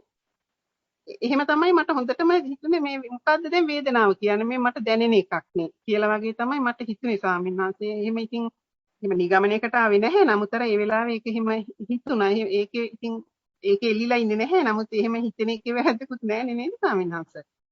ඉතින් කමන්නේ හිතට එතන අපේ ලෝකයේත් එක්ක එතකොට ඒකේ වැරද්දක් තියෙනවා නම් අපි එක පස්සේ වෙන්නන්න පුළුවන්. හොඳයි එහෙනම් මේ අවසන් කරමු නේද දැන් හොඳයි තේරුවන් සන්න. හොඳයි ස්වාමීන් වහන්සේ. හොඳයි. එහෙමනම් අද දිනත් මේ හිමිදිරි උදෑසනින් අප කෙරේ මහත් අනුකම්පාවෙන් අපගේ මේ ධර්ම කරුණෝ ඊටාම පැහැදිලිව ස්වාමීන් වහන්සේ අපිට පහදා දෙමින් ස්වාමීන් වහන්සේගේ වටිනා කාලය වැය කරමින් අපිට මේ කරන ලද ධර්ම සාකච්ඡාමය මේ ධර්ම කරුණු පැහැදිලි කර දීමෙන් රැස් කරගත්ත ඊටාම වටිනා ධර්ම දානමේ කුසලයක් ස්වාමීන් වහන්සේ රැස් කරගත්තා. ඒ වගේම අපිත් මේ ධර්ම ශ්‍රවණයෙන් රැස් කරගත්ත මේ සියලුම පින් ස්වාමින් වහන්සේට අපි අනුමෝදන් කරනවා. ඒ වගේම ස්වාමින් වහන්සේගේ පින්වත් දෙමව්පියන්ටත් ගුරුවරු උපාධ්‍යයන් වහන්සේලාටත් මළගිය ඥාතීන්ටත් මේ පින් අත්පත් වේවා. ස්වාමින් වහන්සේ ප්‍රාර්ථනීය බෝධියකින් සුඛ ප්‍රතිපදාවෙන් ධර්මාවබෝධය පිණිසම මේ කුසල් හේතු වාසනා වේවා කියලා ප්‍රාර්ථනා කරනවා. ඒ වගේම අද මේ ධර්ම සාකච්ඡාව සාර්ථකව කරගෙන යාමට උදව් උපකාර කරපු සියලුම මහත්ම මහත්මීන්ටත් ප්‍රශ්න ඉදිරිපත් කරපු සියලුම මහත්ම මහත්මීන්ටත් ධර්ම ශ්‍රවණය කර ඔබ අප හැම සියලු දෙනාටමත් උතුම් ධර්ම අවබෝධයේ පිණිසම මේ පින් හේතු වාසනා වේවා. සියලු දෙනාටමත් සියලු දෙනාගේ පවුල්වල සියලු දෙනාටමත් නිදුක් ඒ වගේම අපගේ ස්වාමින් වහන්සේ ඇතුළු සියලුම සංඝ රත්නයටත් නිදුක් නිරෝගී භාවය අත්පත් වේවා කියලා ප්‍රාර්ථනා කරනවා. ඉතින් මේ ස්වාමින් වහන්සේට ආරාධනා කරනවා ධර්ම සාකච්ඡාව අවසන් කරන්න කියලා ස්වාමින් වහන්සේ වහන්සේට අප්‍රමාණ පිං තෙරුවන් සරණයි. තෙරුවන් සරණයි. අද දවසේදී බුදුරන් වහන්සේ දේශනා කරන්නට යෙදුන ඒ ධර්මය කතා කිරීම තුළින් අපි රැස් කරගත් සියලු පුණ්‍ය ධර්මයන් අපේ ජීවිතයට යහපත පිණිස සැපේ පිණිස හේතු වෙනවා. ඉතින් අද ධර්ම දේශනාව සඳහා විශේෂ දායකත්වයක් අරන් කටයුතු කරනවා. අද දවසේදී විශේෂ පුණ්‍ය අනුමෝදනාවක් තියෙනවා. ප්‍රියන්ත හේවා කටුවන්දෙනිය සහ යූසන් ඩයස් කියන අය විසින් මේ උතුම් පින්කම තුළින් ජනිත වූ පින් උතුම් බුද්ධ වචනයේ එය යරින් මනාකොට පැහැදිලි කර දෙන ගෞරවනීය පූජ්‍යලව ආනන්දස් ස්වාමීන් වහන්සේට උතුම් නිවනින් සැනසීමට උපකාරයක්ම වේවා. බුදුසසුන එකලු කර මහා ඇතිවරයන් වහන්සේලාට මේ පින් අනුමෝදන් වේවා. දෙවියෝ මේ පින් අනුමෝදන් වේවා. ධර්ම සාකච්ඡාවට සහභාගී වූ ශ්‍රවණය කළ සියලු දෙනාට සුජීවත්ව වාසය කරන දෙමාපියන් ගුරුවරුන් නෑදෑය මිතුරන් ආදී සියලු දෙනාට මේ පින් අනුමෝදන් වේවා කියලා පුණ්‍ය අනුමෝදනා කරනවා. ඉතින් මේ රැස් කරගත් සියලු පින් කැමති දෙවියෝ අනුමෝදන් වෙත්වා. දෙවියෝ දොතුම් නිවනින් සැනසෙත්වා. ඒ වගේම මෑතියුගේ 15 වන මහා ඇතිවරුන් වන අපවත් යොදලති පූජනීය නිර්මාක ඥානදීප මහා ඇතිවරයන් වහන්සේට කටුකුරුන්ද ඥානানন্দ මහා ඇතිවරයන් වහන්සේට තුම් නිවනින් සැනසෙන්නේ පින් හේතු වේවා. ඒ වගේම මේ රැස් කරගත් සියලු පුණ්‍ය ධර්මයන් ගයන් පොතුවර මහත්මයාගේ ආදරණීය මෑණියන් ඇතුළු ඔබ නමින් මියගේ සියලු ඥාතීන් පින් අනුමෝදන් වෙත්වා. පරලෝක ජීවිත සුඛී සුවපත් භාවයට පත් වෙත්වා. ඒ වගේම රැස් කරගත් සියලු පුණ්‍ය ධර්මයන් මගේ ගුරු දේව උත්තමයන් වහන්සේට ආචාර්ය උත්තමයන් වහන්සේට ලෝක ශාසන සුරකින්න මහා ඇතිවරුන්ට දහමින් සැනසෙන්නට හේතු වාසනා වේවා. ඒ වගේම මේ රැස් කරගත් සියලු පුණ්‍ය ධර්මයන් ඒ දායකත්වයේ දරන ප්‍රියන්ත හේවා කටුවන්දෙනිය සහ යූසන් ඩයස් කියන මෙන්න මේ අයටත් අනුමෝදන් වෙත්වා. ඒ වගේම මේ සාකච්ඡාව සම්බන්ධීකරණය කළ ගයන් පොතුවර මහත්මයාට ඒ වගේම උදව් උපකාර කරන අස්තික පොතුවර මහත්මයා ධම්මපාල පොතුවර මහත්මිය ආදී කොටේ සියලු දෙනාටත් ඒ වගේම තුලානි මහත්මියටත් ඒ වගේම අපට නිරන්තරයෙන් ධර්ම දාන සඳහා උදව් කරන ධර්ම ප්‍රචාරක කටයුතු සඳහා උපකාර කරන සියලු දෙනාට සිව්පසින් අප උපකාර කරන සෑම දිනාටම බණ්ඩාර මහත්තයා ඩයස් මහත්තයා රූපසිංහ මහත්මයා ආදී කොට දෙස් විදෙස් උදව් කරන ඔබ සම සියලු දෙනාටත් ධර්ම ශ්‍රවණය කළ ඔබ සමරත් උතුම් දහමින් සැනසෙන්නට මේ සියලු පුණ්‍ය ධර්මයන් හේතු වාසනා වේවා. බුදුරජාණන් වහන්සේගේ උතුම් බුද්ධානුභාවයෙන් ධර්ම රත්නේ ධම්මානුභාවයෙන් සංඝ රත්නේ සංඝානුභාවයෙන් ඒ වගේම මම අපි රැස් කරගත් සියලු පුණ්‍යානුභාවයෙන් උතුම් බුද්ධ වචනේ කතා කිරීම තුළින් රැස් වුණ සියලු පුණ්‍යානුභාව බලයන්ගේ එයාගේ මමත් මේ උතුම් ධර්ම කතා කරන්නේ කාන්තේම සත්‍ය ඉදිරිපත් කරන්න ඕනේ කියන හැඟීමෙන් ඉතින් ඒ සත්‍යයි සත්‍ය අනුභවයෙන්ද මේ ලෝකෙට ශ්‍රී ලංකාවට උදා වී තිබෙන කොරෝනාව සංගත බිය දුරු වී සම්මත සතුටින් ඉන්න වාසනාව උදා වේවා. සියලු දෙනාටම තෙරුවන් සරණයි.